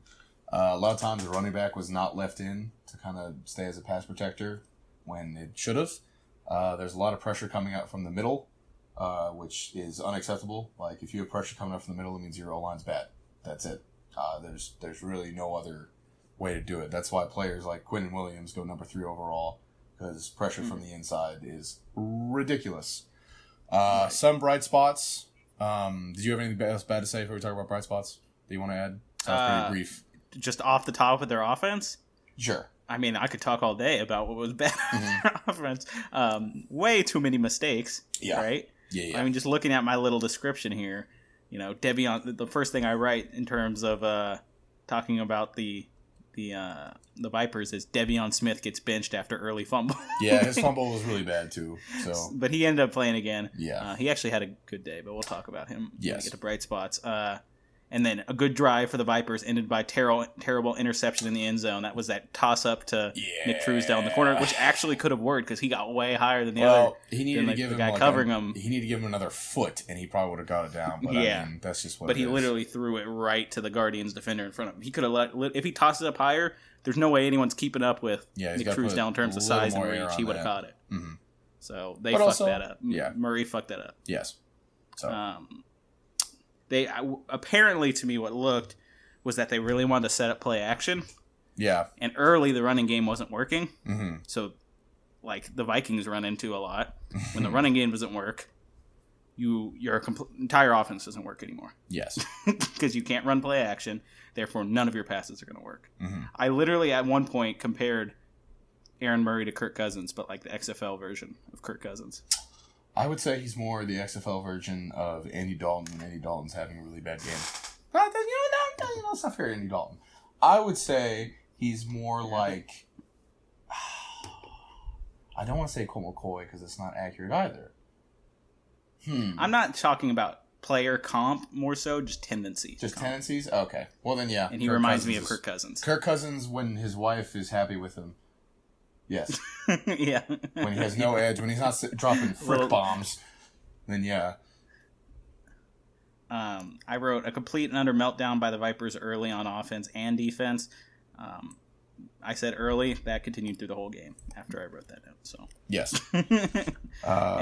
Murray was just shook through the whole game. Like the pressure was getting there. They were bringing all these disguised blitz and things that fucked him up, and he could not complete a pass. Everything was behind. Everything was low. Everything was high. It was awful. Yes. And just sloppy, making mistakes, getting penalties, and not putting Quentin Flowers in earlier. Mm-hmm. So that's my thought on it. Yes. Offensively, so let's talk about bright spots now. Okay, I don't know how many of those I have. But So I have a couple. I have a couple on offense. I have a couple on defense. okay. On offense, Nick Truesdale, even though he didn't have the most fantastic start, that one play where he got just dicked and dropped the pass was kind of not really his fault because that was what I call a hospital ball. But otherwise, he was really as advertised. He can go up and get it. He can run after the catch. It's a shame he's 30 What about years his old. fumble? Yeah, his fumble wasn't his fumble? fantastic. Maybe that's what I'm talking about, actually. His fumble was Well, not. he had one that was ruled a fumble and then got reversed, Mhm. and then he had one that was a fumble. Okay. And got confirmed. I that think- Jamar Summers scooped up and got a touchdown. Okay, yeah, I saw the thing. Not great, but I mean, it happens. It's not never going to happen. We'll see if it continues to be a problem. I don't think it will. So, it's a shame Nick Truesdale is 30 Okay. years old. That's all I have to say. Mhm. I wish he was not Yeah. 30. Well, we got a younger version of him on the Renegades who Yes. also looked good. Another bright spot on offense, Reese Horn. While statistically 5 targets, 3 receptions for 42 yards, seems kind of pedestrian. Yeah, it seems kind of decent, I guess. Seems okay. He's really good at being your slot, and a lot of it's a really big misconception that like slot receivers are always going to be the shorter, littler guys. But in an offense like this, where there's usually only 3 receivers on the field, you need your slot receiver to be like a dog over the middle because you need to have them block to be a run game. And you need to have them give linebackers problems. And Reese Horn did a very, very good job of that today. I really like Reese Horn. I hope he does. I hope he stays healthy, and I hope the Vipers turn it around because I want to see him do well because I like him a lot. Yeah. Bright spot for me. I didn't shit on. I did not shit. I did not shit on Devion Smith. I just thought this would not be his best game. Mm-hmm. And I don't think it was. And, I don't think it was either. even at 16 attempts and 79 yards, I think he can have a better game than that. Mm-hmm. So when I said I was down on him for this week, what I meant is they're going against the Guardians' defense, which is really good. Mm-hmm. I think this guy can rush for over 100 yards. I think he's going to get a shit ton of work. He did, 16 attempts. He almost averaged 5 yards a carry. That's really good. Mm-hmm. I think those numbers could jump up if they're not trailing. I think he'd end up getting somewhere around 30 attempts a game. Mm-hmm. Like he was so disproportionate to everyone else. Yeah. I think he could end up getting 25 carries a game, go over 100 yards on a game, and he'd be really impactful. I think they want to set up the play action, so I think De'Veon Smith is a great option in fantasy. Yeah, the best part about De'Veon Smith, just as a player, is he usually the first level of contact does not stop him, which is fantastic. And when he gets to the second level, he doesn't quite have like burner speed, but he does have a second gear that you can see. So that's very nice. Yes. I like that a lot. The receiver, Williams, what's his first name? It starts with D, correct? Yeah. Is it Dame? It's not Damian Williams, because I'm thinking... Let's figure it out, because I want to hype him up. Daniel Williams. Yeah. Right? Daniel Williams went off. Yeah, he had a good day. And that's surprising, considering they only have 3 points. Can we talk about the fact that they had like over 400 yards out of offense and then only have 3 points? Gotta score. They just need to spend the next week just in the red zone. Yeah. In practice. Like, literally don't go anywhere else. Just sit in the red zone for an entire week. Yeah. I mean, they definitely need to work on it some more. A lot of it was just like galaxy brain, like, oh, fuck, plays that would happen. And I mean, Kirk Cousins plays. Those are kind of unavoidable because, I mean, they just happen. I don't think they're unavoidable. Well, I mean, unavoidable. I think you have Quentin Flowers in there, and they're pretty avoidable. I don't know, because I like Quentin Flowers a lot because he is my son. But I don't know if he wouldn't have made the same mistakes or worse mistakes. But I feel like he would have done better. I mean, we only got to see him throw the ball twice. One of them was a failed screen pass, so I don't even count it. Like, literally, it got blitzed, and the guy was there in like a second, and he couldn't even get the ball off before his running back even broke out for the screen, so there was nothing he could do. He just threw it at the ground. And then his next pass he gets, it's like a 37-yard bomb. And it was perfect. And it literally was like a needle, and everyone was like, what the fuck? I mean, we'll just have to see. Because I think bad teams give up on who they have seated as their starter too fast. Because I don't think you go. I don't see a defense for Aaron Murray. I just don't. He's your starting quarterback. I think you stick with him for at least next game. I mean, even the completions he got weren't impressive in any way. I mean, 231 yards. I still don't. It's like it's week one. He was getting bailed out. It seemed like every pass was in the wrong spot. He just got lucky. all of them in a short offense. This is an offense that doesn't go deep very often. All right, every single ball was behind the receiver. They would catch it sometimes, but lots of times they didn't. I think one thing I put on Twitter that kind of got some buzz was I said the starting quarterback for the Tampa Bay Vipers is sitting on the Guardians bench. I mean, it depends. His name is Luis Perez. It depends on what Trestman likes, because if he likes the type of quarterback that Aaron Murray is, then he will not like Luis Perez. Well, but would you rather have Aaron Murray, the type of quarterback you want that can't complete, going to throw interceptions and no touchdowns, or a guy who's going to make plays? It's week one. I mean, I don't think Aaron Murray's very good. The whole season I was saying I don't think Aaron Murray's going to be very good, but... Well, that's what I'm saying. If you just add up, I mean, I'm looking at week one, but it's like... Yeah, I think I also got to look at the past. You have to stick with him for now. Maybe put him on a short leash next week and figure it out. But I just... The most leash I'm giving him is one series. That's a pretty short leash. So... Well, then what happens? He doesn't get it done in one series. What happens? But you're so confident that Quentin Flowers is just going to be the answer. What if he's not? Then you're fucked. Then you go and then trade for another quarterback. But see, you can't just do that. But Quentin Flowers showed us that he worked. For 2 plays? 2 passing plays. Okay, for 1 completion. That's not like you can't do that. The option offense was better than all 34 attempts of Aaron Murray. Sure, but offense. If Trestman isn't comfortable running the option offense, then that's just not going to happen. That's all I'm saying. I just think, you can't get into the red zone as many times as they did and not get a single touchdown. Or they really only got 1 field goal out of the whole game. And I think they were in the red zone like 6 times. I think you I think you stick with Murray for at least next week, see what's going on. If he looks abysmal, then yeah, sure, pull him. But and if Quentin Flowers struggles, then you are fucked. Because either you're fucked or you have to trade for another quarterback in the middle of the season and give up assets to give him. Is all I'm saying. So you I think have that's to space just it a better out. option. I mean, You got to remember the season's only 10 weeks long. but you also have to remember You that lose I don't two think, games, you're already at big disadvantage here. I don't think the Vipers have talent to really win because I think they suck. So, But I think a lot of it's on it. They have receivers that did do well today. They got 400 yards of offense. They were in the red zone many a time. yeah. They just made mistakes in the end zone. All I'm saying, I think you stick with it for a little bit longer because it is week 1. If Aaron Murray looks bad next week, by all means, yeah, you have to. But I think changing now would be a mistake. I just feel like they have to roll. Maybe they roll him out for a series, and if he doesn't throw an interception on that first series, really, if he doesn't score, if they get to the red zone again in that first series of next week with Aaron Murray, and they don't at least get a touchdown out of it, if they only get a field goal, I'm still feeling bad. You know? You have to think about what if Flowers doesn't work out, because then if he doesn't, then the amount. But then you know both your quarterbacks can't. Yeah, but then and then you're fucked. But either way, they're fucked. That's what I'm feeling like. You just stick with Aaron Murray, who sucks, or you put in Quentin Flowers, who also sucks. Now you know both your quarterbacks suck, so you got to go get one before the season's over.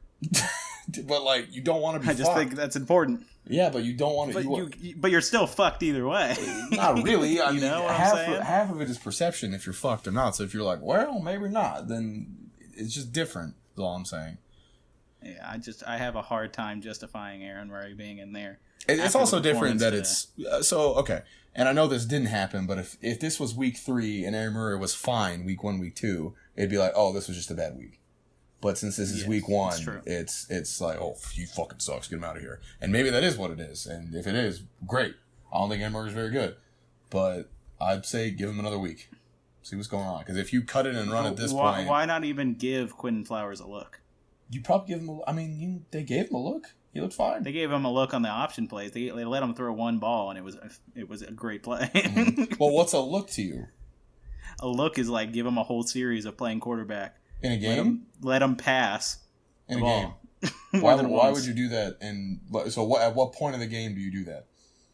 I would say you do it early. Just figure it out. If it doesn't work, then you go back to Aaron Murray. But no, figure it you out. Can't do that. Look. Why would you do that? Because then it's like, hey, Aaron. Why would you not even look? Because you can't. It's just. They already benched Aaron Murray at the end of the game. It's just different. Why would they not bench him next week? It's just different. They were like, okay, we benched you. Aaron Murray was pissed off. He was looked mad on the sideline. Well, we'll see what happens. They already benched him. Now, I don't think Mark Trestman's a very good coach either. So I think if they do go to Quentin Flowers immediately, that would be just par for the course. So, I don't know. I just think you kind of... Because you spent your whole offseason, oh, this is the guy. And then you're like, oh, fuck, never mind. It's just bad. That's all I'm saying. It's just bad. That's not a good sign if that's what's already happening. Well, it's not a good sign. 3-23 is not a good sign. 3-23 is not ideal, but you can come back from it. Is all I'm saying. And against a team that I think the Guardians are good, but I didn't, not a team that we projected to be top team.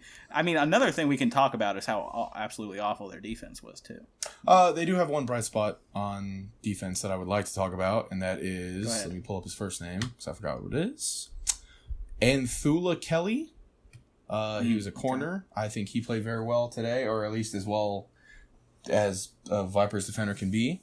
My son, Ricky Walker, got big frustrated and got ejected, which was hilarious. He did. I was going to mention that. He was walking off the field and he was just like, man, fuck, man. He was like, Ricky, no. So he was actually having a pretty decent game too up until that point. So that's all I have to say. I think. Okay. Here's what I'm kind of going to talk about McGloin right now, but only just to talk about their defense. McGloin was good, but McGloin wasn't fantastic. McGloin's fine. Receivers were just so open. They were so open. Mm-hmm. Yeah. They had I'd say almost every one of his deep balls. Mm-hmm. Every one of his deep balls was an underthrow. Pearson, the one deep reception to Pearson was an epic fuck up by somebody. Hopefully it wasn't by Anthula Kelly, who I just said did a great job. But there was one where he caught it and then he back juked because somebody was running from behind him, and it was just like, God, what happened? So I can't remember any pressure on McGloin today. Yeah, there wasn't a whole lot. The Guardians' offensive line held up pretty well. Ricky Walker And who was the other defensive lineman that did okay? And your boy, Nikita Whitlock, actually did decent against the run when it was up the middle. But unfortunately, kind of the outside, really, there's nothing going there. So, can we talk about? Okay, so is there anything else you want to talk about on the defense? I'm gonna say one more thing, and then we'll move on to the Guardians. Nope. Okay. Dressman's bad. Yeah, this is not news. Can we talk about the decision to go for a field goal on 4th down in the fourth quarter when they were down 0 to I'm actually not as negative about this as you are. Or no, 0 to 18? Yeah, 0 to 18. I'm actually not as negative No, about 0 this to as you are. 17. You're not? So you think them getting a field goal? All right. Here's my logic on I still right? think they should have gone for it because, I mean, it'd be a 2-possession game no matter what. But Either way. But I think whatever. I'm not. That's super not how you against win it. games. Well, at that point, then we're gonna fucking win. So. I mean, what was the point of kicking a field goal when you're in the exact same position? Oh, absolutely to not get shut out. Absolutely, but why would you? so you That don't get tells shut my out. team, I go, we're not winning this game, so Yeah. stop trying. Well, yeah, that's why. But I think there was a whole fourth quarter left, and they were down by 2 scores. That's why Mark Trestman's Mark Trestman. That means he doesn't trust his offense in the slightest. What would you? I mean, if I was a coach, yeah, I would. No, I would because I'd want them to think I did. But see, I want them to think I did. But see, then it falls into the paradox where then if you don't get it, it's like, oh, fuck balls. And then Yeah, but then you're in the exact same situation. I mean, anything can happen. Does 3 to 23 look that much better than 0 to 23? Yeah. I think this. Are we going? The Vipers looked good today. They got 3 points. No. But they didn't get shut out. We're still saying they're the worst team in the league. They Where they would have got shut 0 out. to 3. Now, this is what, I think they should have gone for it too, because fuck it. But also, when they lined up to kick the field goal, I was like, whatever. Because that's how it goes. You know what I mean? I think that's just you telling your team, like, hey, we're not winning. Don't even try to win. I think that's exactly what he's saying. Let's just make it not look like we lost that bad. I think it's saying, let's get the hell out of here, and we'll just forget this week. We'll move on. Yeah, that's just my personal philosophy. Mm-hmm. It's not what I would have done, but I guess. But you don't think Mark Trestman's a good coach, and I try to defend him, but there was some awful decisions. The use of Quinton Flowers in this game, when clearly every time Quinton Flowers was on the field, they did well, and as soon as he came off, they did bad. All 2 times.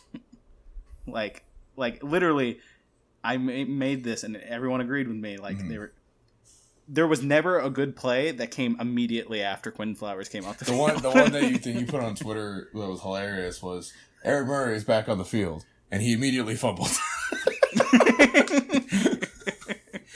So, yeah. I don't think anything good came after Quinton Flowers came off the field. So that's, I just think, literally when Quinton Flowers came on, it was like, oh, this option offense is actually looking like it could score. Oh, and everyone was buzzing. Oh, Vipers might have momentum. Maybe Vipers can get back. Oh, nope, Aaron Murray's back in there. All right, now, a lot of the success of the option offense might be because the Guardians were prepared more for the kind of shorts passing dink and dunk than they were for the option. So that might not be as successful. It might not be because the Vipers were good at it. It's because the Guardians weren't very good at defending it. But I'd have to look at it. I just looked at the time. We could realistically hit a 2-hour show. Dang, let's do it. Okay. Well, all right. That's all I'm going to say. I guess I'll say one more thing about Quinton Flowers because I wanted to say this in our last discussion before I looked at the time. What was it though? Now I'm confused. Oh, even when Quinton Flowers wasn't playing quarterback, just him being on the field made the Vipers' offense better. I do absolutely agree that he should be on the field more. I think, without a doubt, that's for sure a thing. If they want to run like... That might be a compromise, but they just need to get him involved in every play. He needs to literally just be out there all the time. I think their best case scenario for next week would to have Aaron Murray still at quarterback, have Quinton Flowers in at a halfback type player. I think they lined him up a wide receiver. Yeah, have him be your slot guy or have him be a running back that motions out. Something like that. Just so he's on the field. All right, let's talk about the Guardians. All right. Matt McGloin. Fine. Lived up to expectation. Yeah, he was fine. I think I had this discussion with someone. I think it was XFL Down Under, where he said, "I'm looking dumb because I was down on Matt McGloin," and I said, "Well, down on him. We just thought he was fine. He's confident. He has good pocket presence. He's fine. Looks poised. He's fine. And he has decent arm talent. He's fine. Yeah, he's just overall fine. He's fine. So you don't look dumb. It's just he was also playing a really bad defense. There was plenty of plays where he threw it deep, and it's not that he missed. It's just they were so open that it didn't matter that he was off. He was off on a few deep against throws. However, maybe the Battlehawks, the Renegades, or the Defenders, that's not going to be a catch. That Yes. might even be an interception. Yes. His rushing touchdown was pretty sweet, though. His sneak. Yes, it was pretty sweet. And then he threw the ball up, and there was no flags. I was like, thank you, Lord. This is great. I like this a lot. It's not 4 people descending. Oh, what a fucking delinquent. 15 yards. Grumble, grumble, grumble, grumble. So, I was surprised Mikhail McKay wasn't more involved, but when he was involved, he was still very impactful. yes. So I think part of that I was thinking he was going to be more involved. They went for Joe Horn. Yes. Seemed to be their number one guy. Yes. So, though he only caught 2 passes. But he was targeted more than twice than McConnell. Yeah. So, Yeah. yeah. So, but I think Mikhail McKay, going forward, you're going to want to look at him. Maybe they had, I can't tell you off the top of my head. Sometimes it's hard just looking at players' numbers. Maybe it was your guy, the guy you liked, Kelly. Maybe he was on Mikhail McKay. Perhaps. And that might have been a problem. But I feel like one of Mikhail McKay's touchdowns, he was just wide open. So One of them it was. Yeah. That is accurate. And I already said this earlier. I love their backfield. Yep. They just have 2 power backs. One, I think Tim Cook did a flip over the offensive line Yeah. to convert an extra point. That was cool. Tim Cook statistically did not have a Darius good Victor day, looked but like a bowling ball. on the field, Darius Victor looks like just a slab of meat. So that was fun. Yes. Anything else you want to say about their offense? Nope. All right. Let's talk about their defense. Because their defense we were hyping up, and we knew it was going to be good. Yes. Ben Heaney, Great day. he was a monster. He had a good day. He was Yes. involved on a lot of Ben tackles. Heaney's fantastic. He was always around the ball. Mm-hmm. Jamar Summers, not flashy, Mm-hmm. but I kept an eye on him because I like Jamar Summers, and I was hyping him up. Mm-hmm. Perfect coverage the whole way through. All their corners did really good. Mm-hmm. So, I'm excited about that. Let me see what else. Joey, I don't know how to say his last name, Mbu or Mabu, Oh, or yeah, maybe he had the a M good is day, silent. too. He had a fantastic day. He was dominating the line of scrimmage all day, basically, even when he wasn't necessarily getting a stat. He was blowing up off the ball, and it was fun to watch. 2 interceptions, 3 forced fumbles, Mm-hmm. 1 fumble recovery, which was the Jamar Summers scoop up for the touchdown. That was a great return by Jamar Summers, too. Yes. Also, Jamar Summers had a great interview. Did you see the little interview moment when Jamar Summers was supposed to... What was her name? There was the girl who was doing the sideline reporting. I for know this who you're game. talking about, but I don't know who she is. She was trying to get an interview the whole time, but she was waiting because other things were happening. Mm-hmm. And then finally she had her chance, but that's when the Guardians were supposed to go on defense. And she was like, "Wait, before you go on, can you answer these?" He's like, "I gotta go."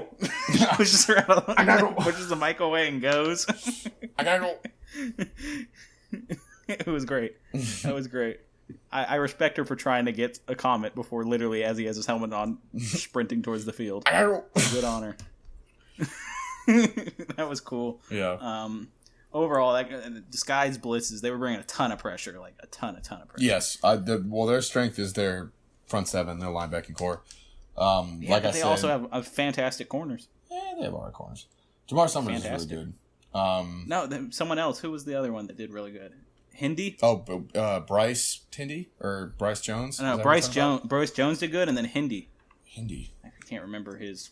Hindi. Can't remember his first name. First name starts with an A. They did good today. Those 3, Jamar Summers, Bryce Jones, and Hindi, they all did really well. I like their coverage a lot. And I am concerned that they gave up 400 yards of offense, but they were clamps in the red zone. So Clamps. they had clamps in the red zone. But how I much like of this that defense a lot. is the Vipers? More so than That's the true. We're Guardians. gonna have to wait and see. Yeah.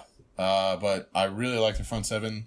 Like I said, they were doing a lot of fancy schmancy stuff that was destroying the Vipers up front. It kind of let way to a little bit of their option game success because the fancy schmancy stuff like stunts and zone blitzes and delayed blitzes.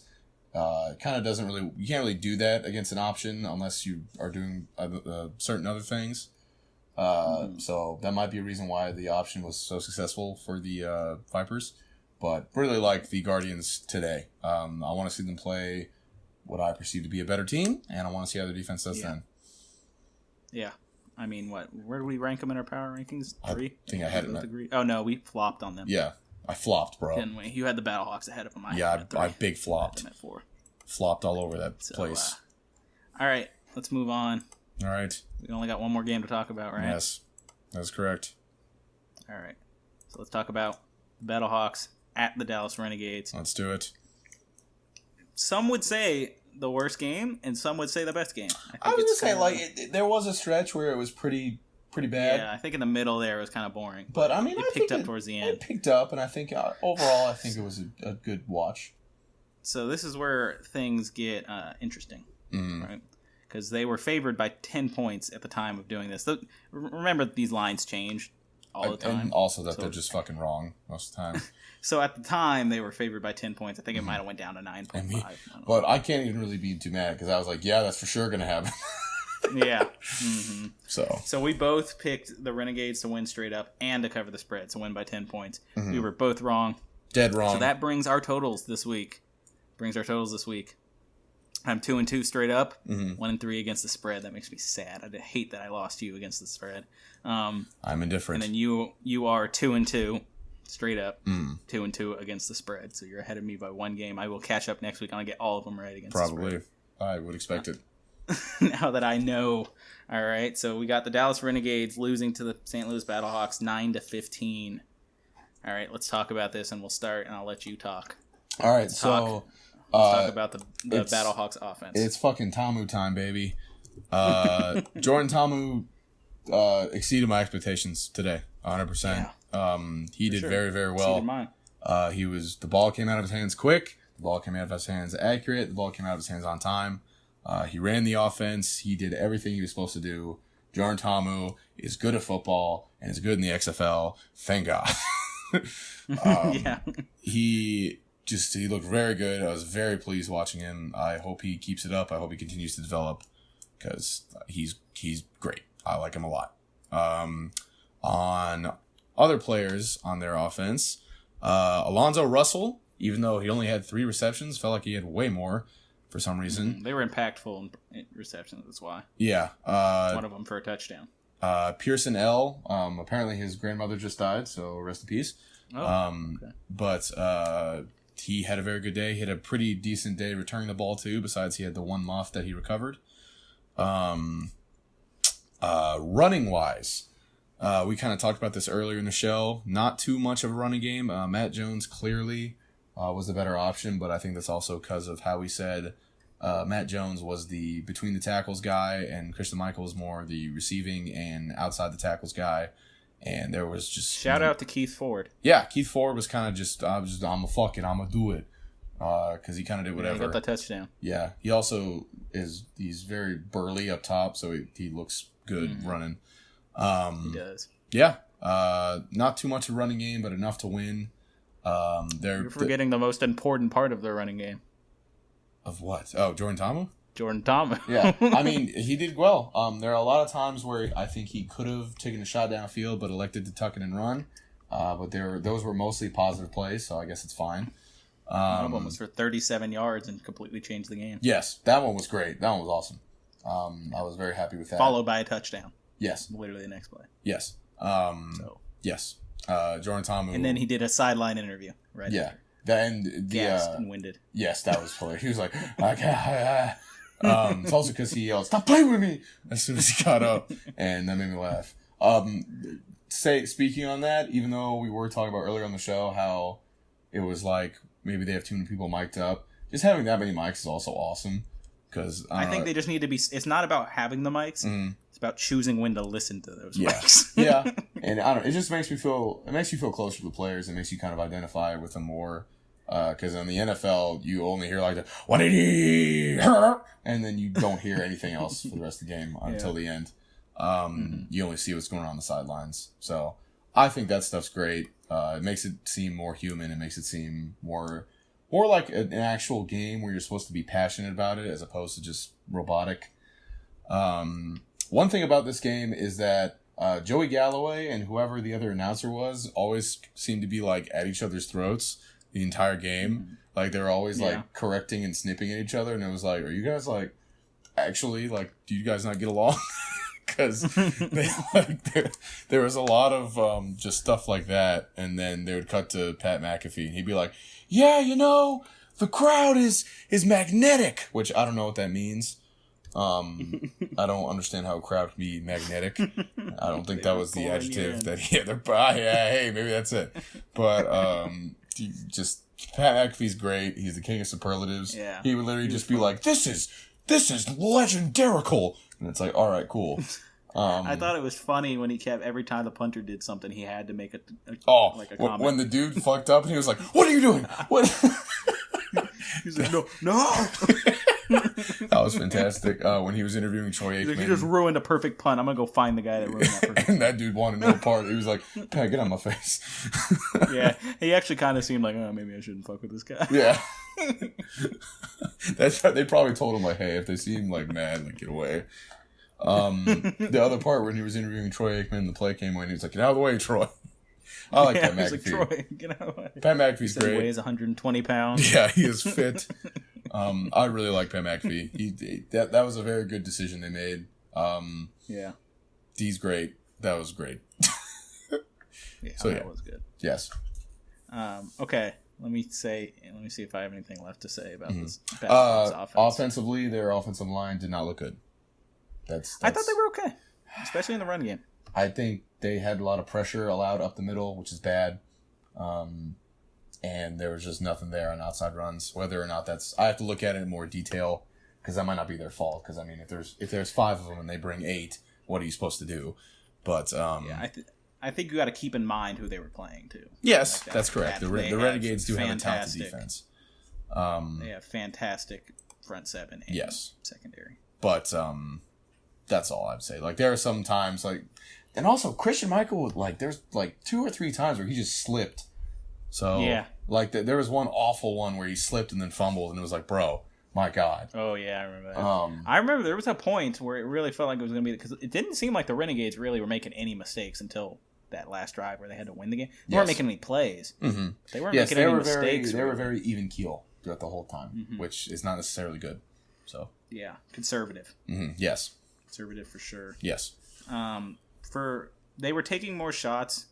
The Battlehawks were, but really not all that much. Like there were a couple big plays. I think Jordan Ta'amu was probably the only thing that helped them win. This is someone who didn't want to like hype up Jordan Ta'amu.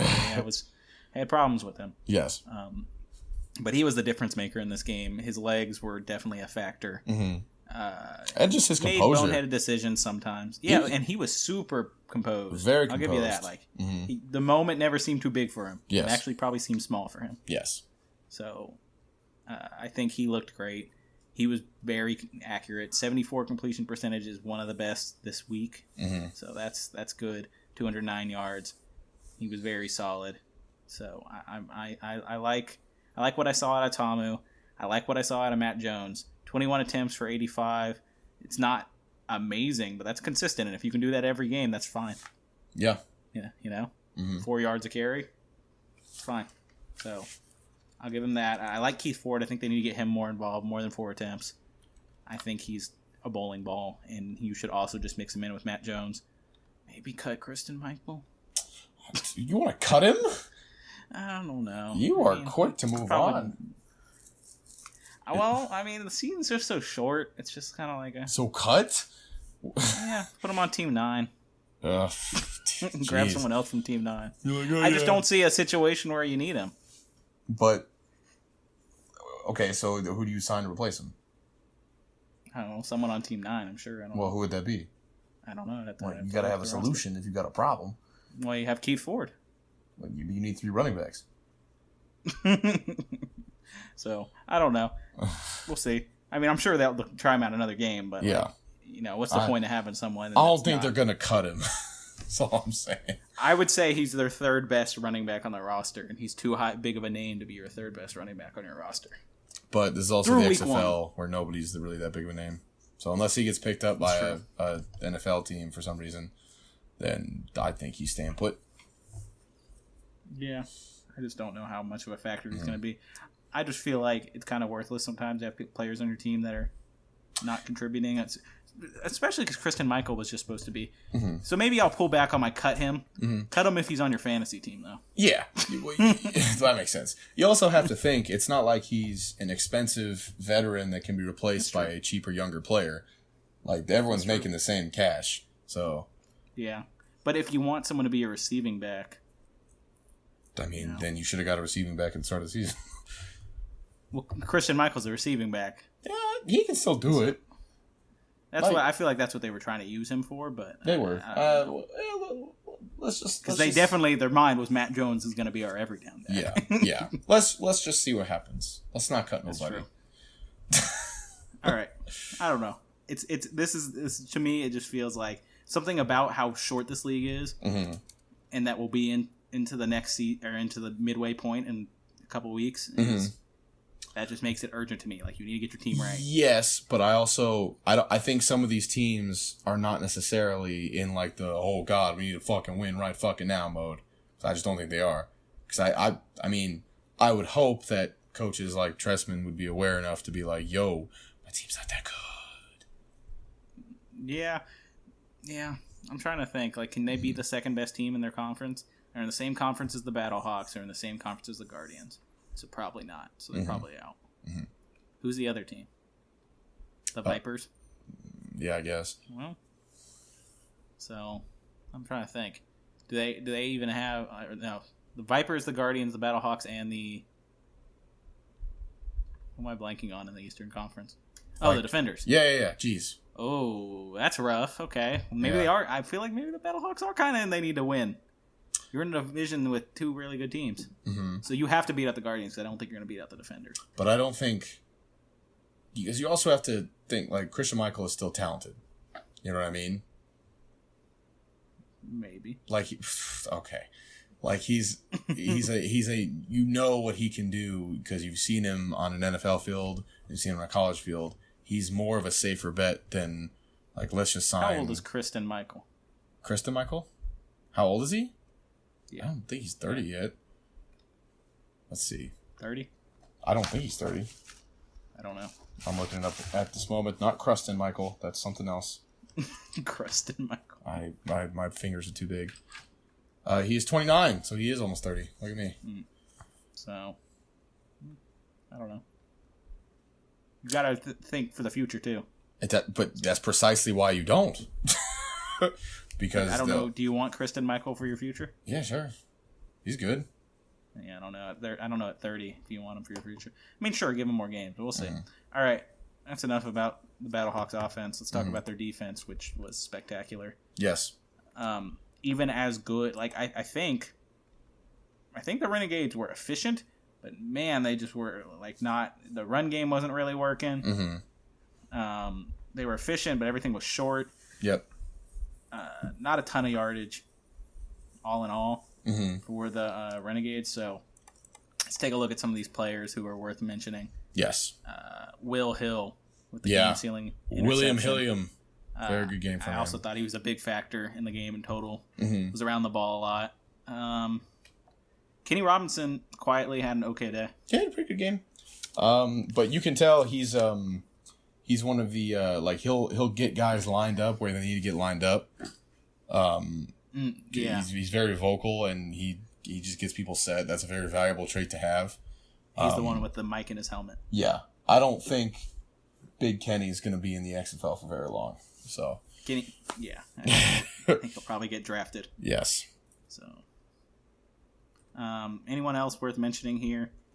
On the Battlehawks there was a lot defense? of tackles for loss on this day, but it was really spread out. There are a lot of guys that didn't necessarily show up on the stat sheet.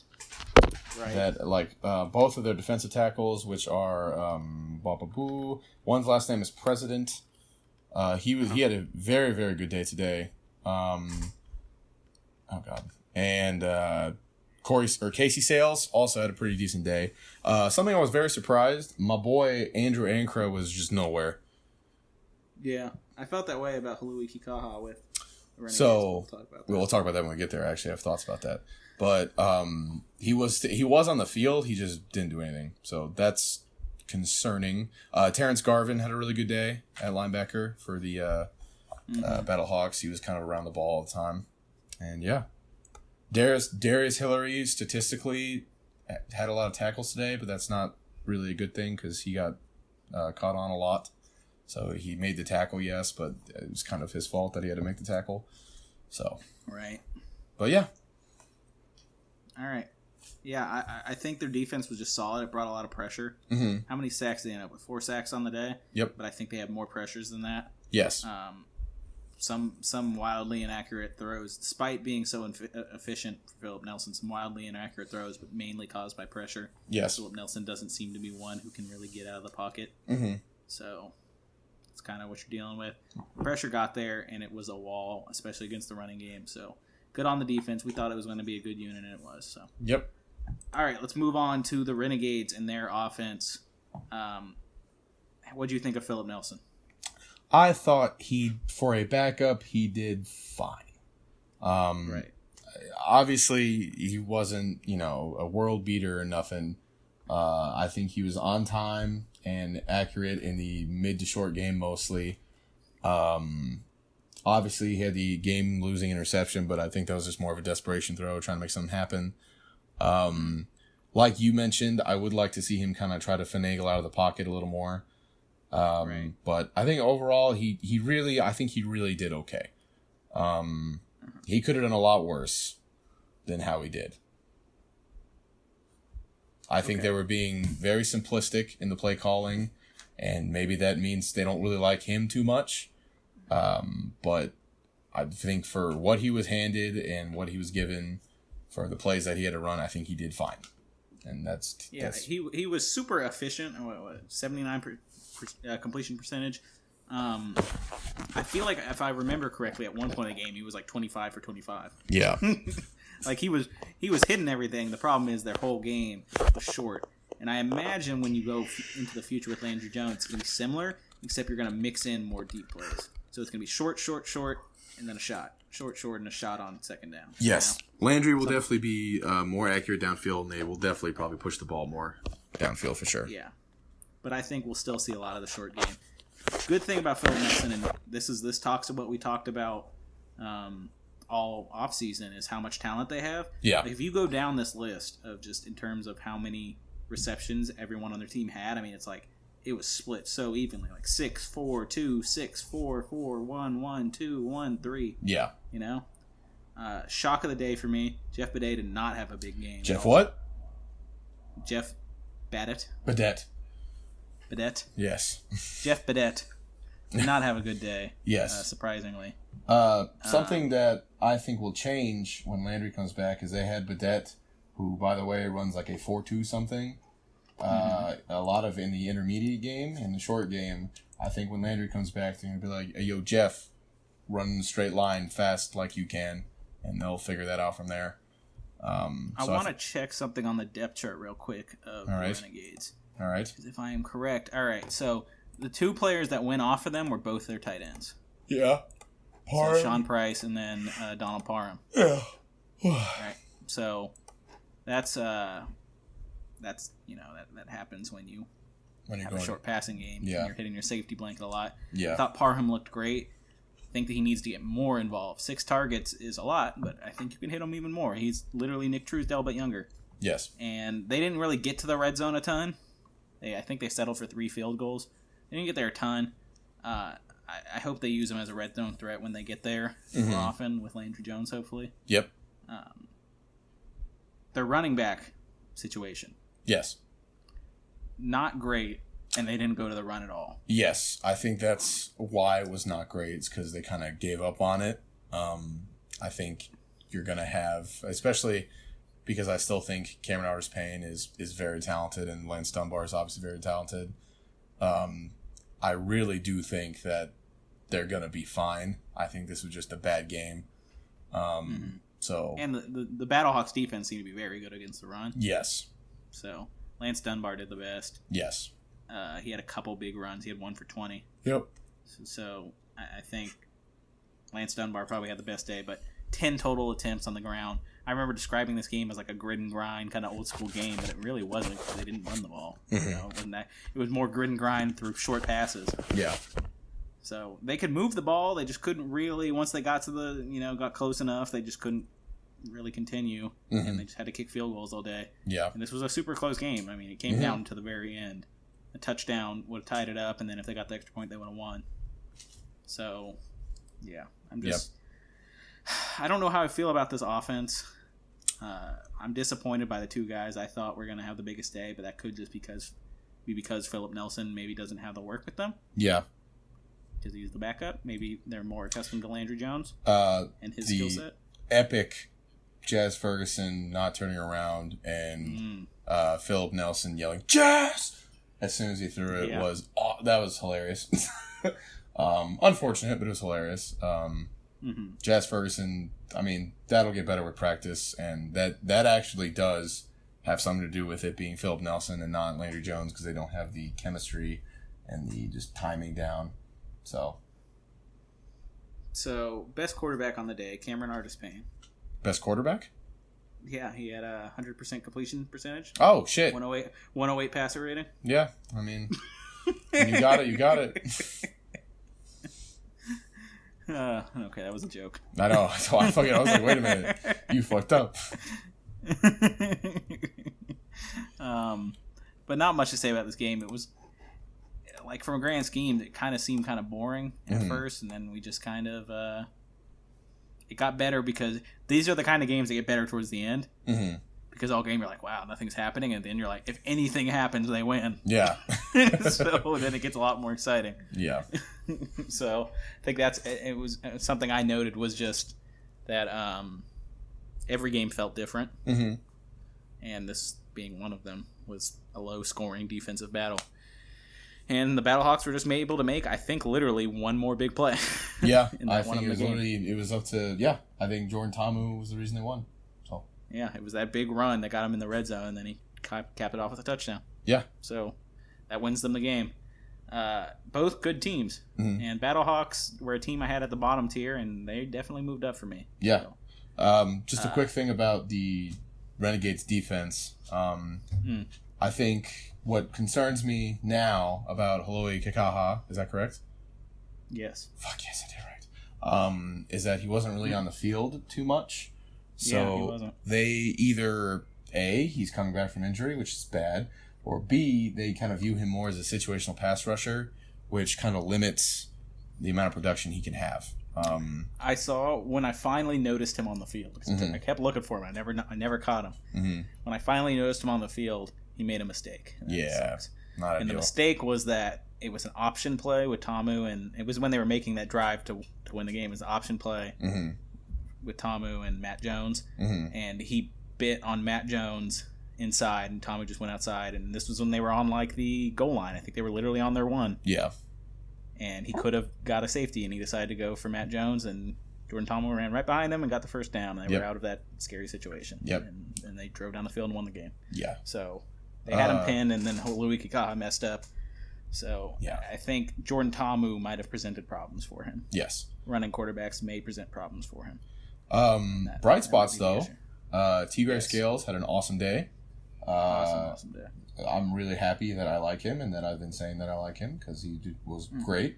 Tackle machine, he was awesome. It was really fun to watch him.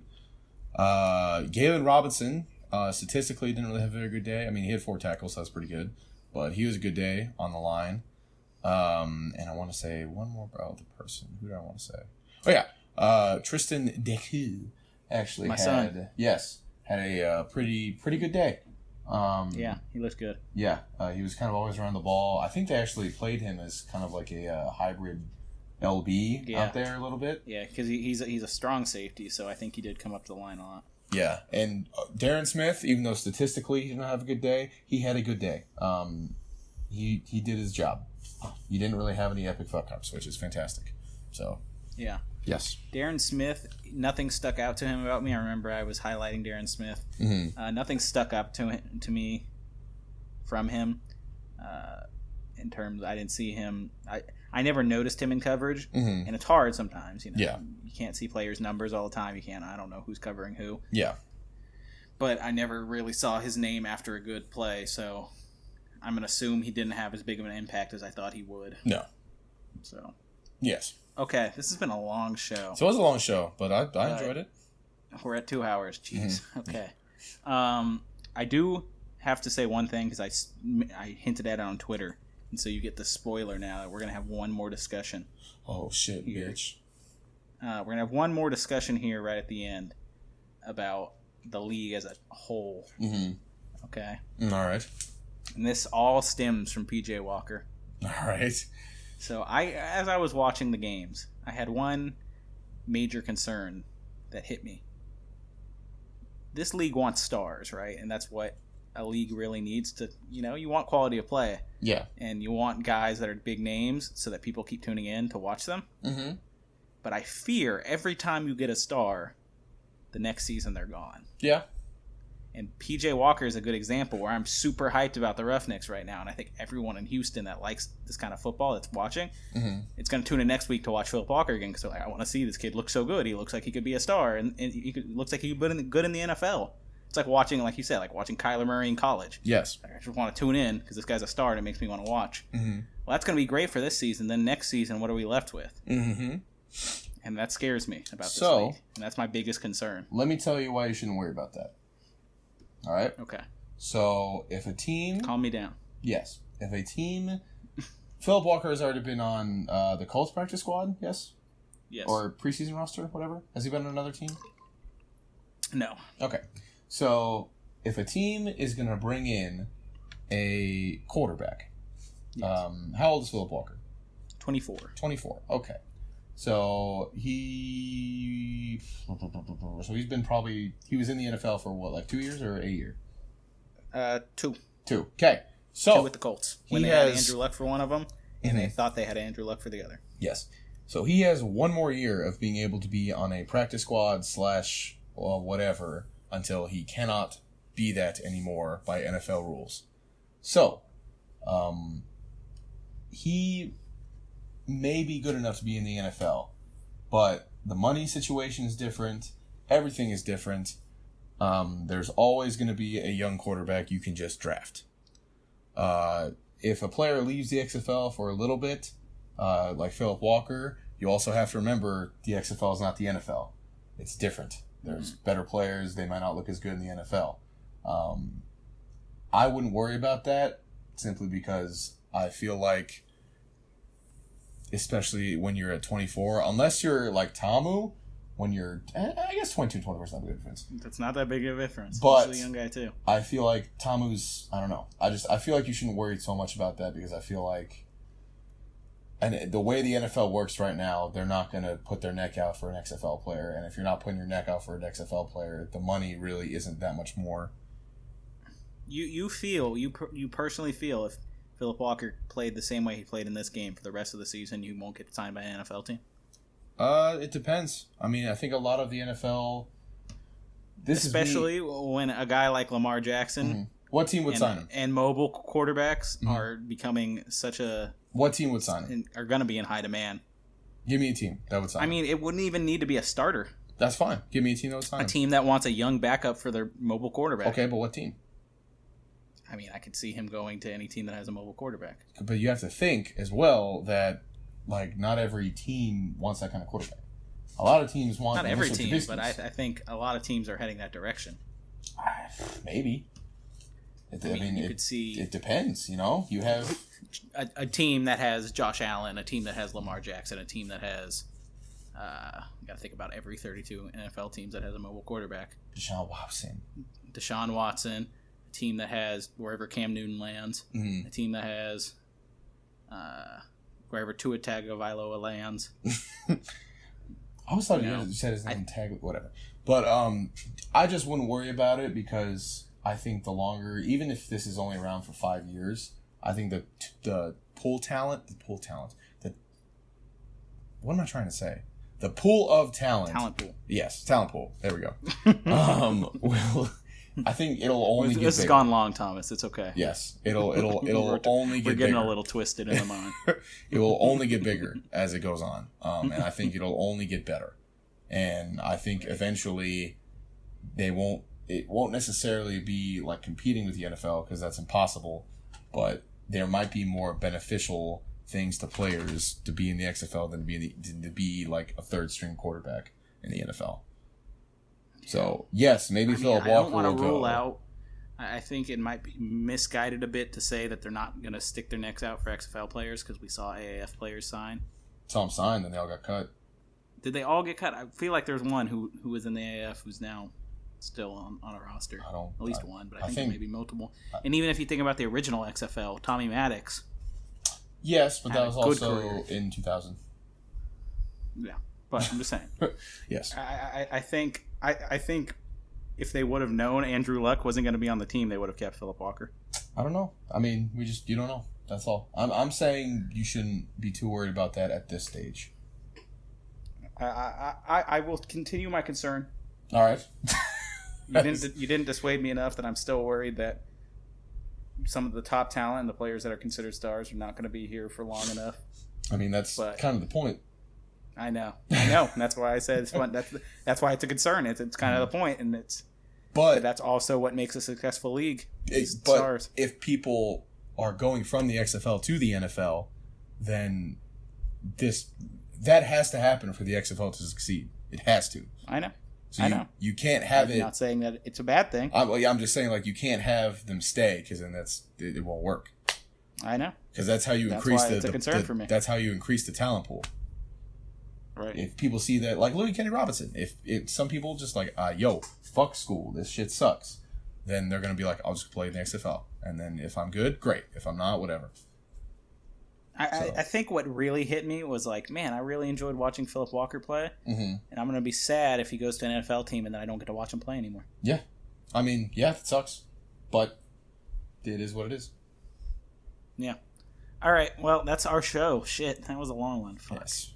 Shout out to John Fennell and Joe Geiger Jr. for questions today.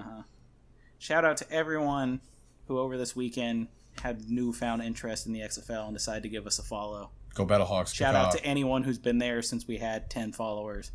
Shout out to anyone who's followed us ever. Shout out to Jordan Tamu for being good at football. Thank you. Shout out to anyone who's listened to the show ever. Shout out to the guy that gave us a 2-star review and didn't write anything. Shout out to the dude who actually... Oh, never mind. Never mind.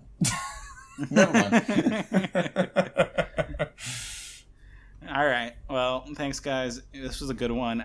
This is a long one, and I hope you guys will listen to the whole thing, but you might not.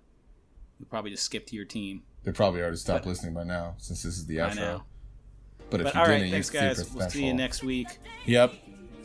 And actually, we'll see you, Friday. Toodaloo. Toodaloo. See ya. This is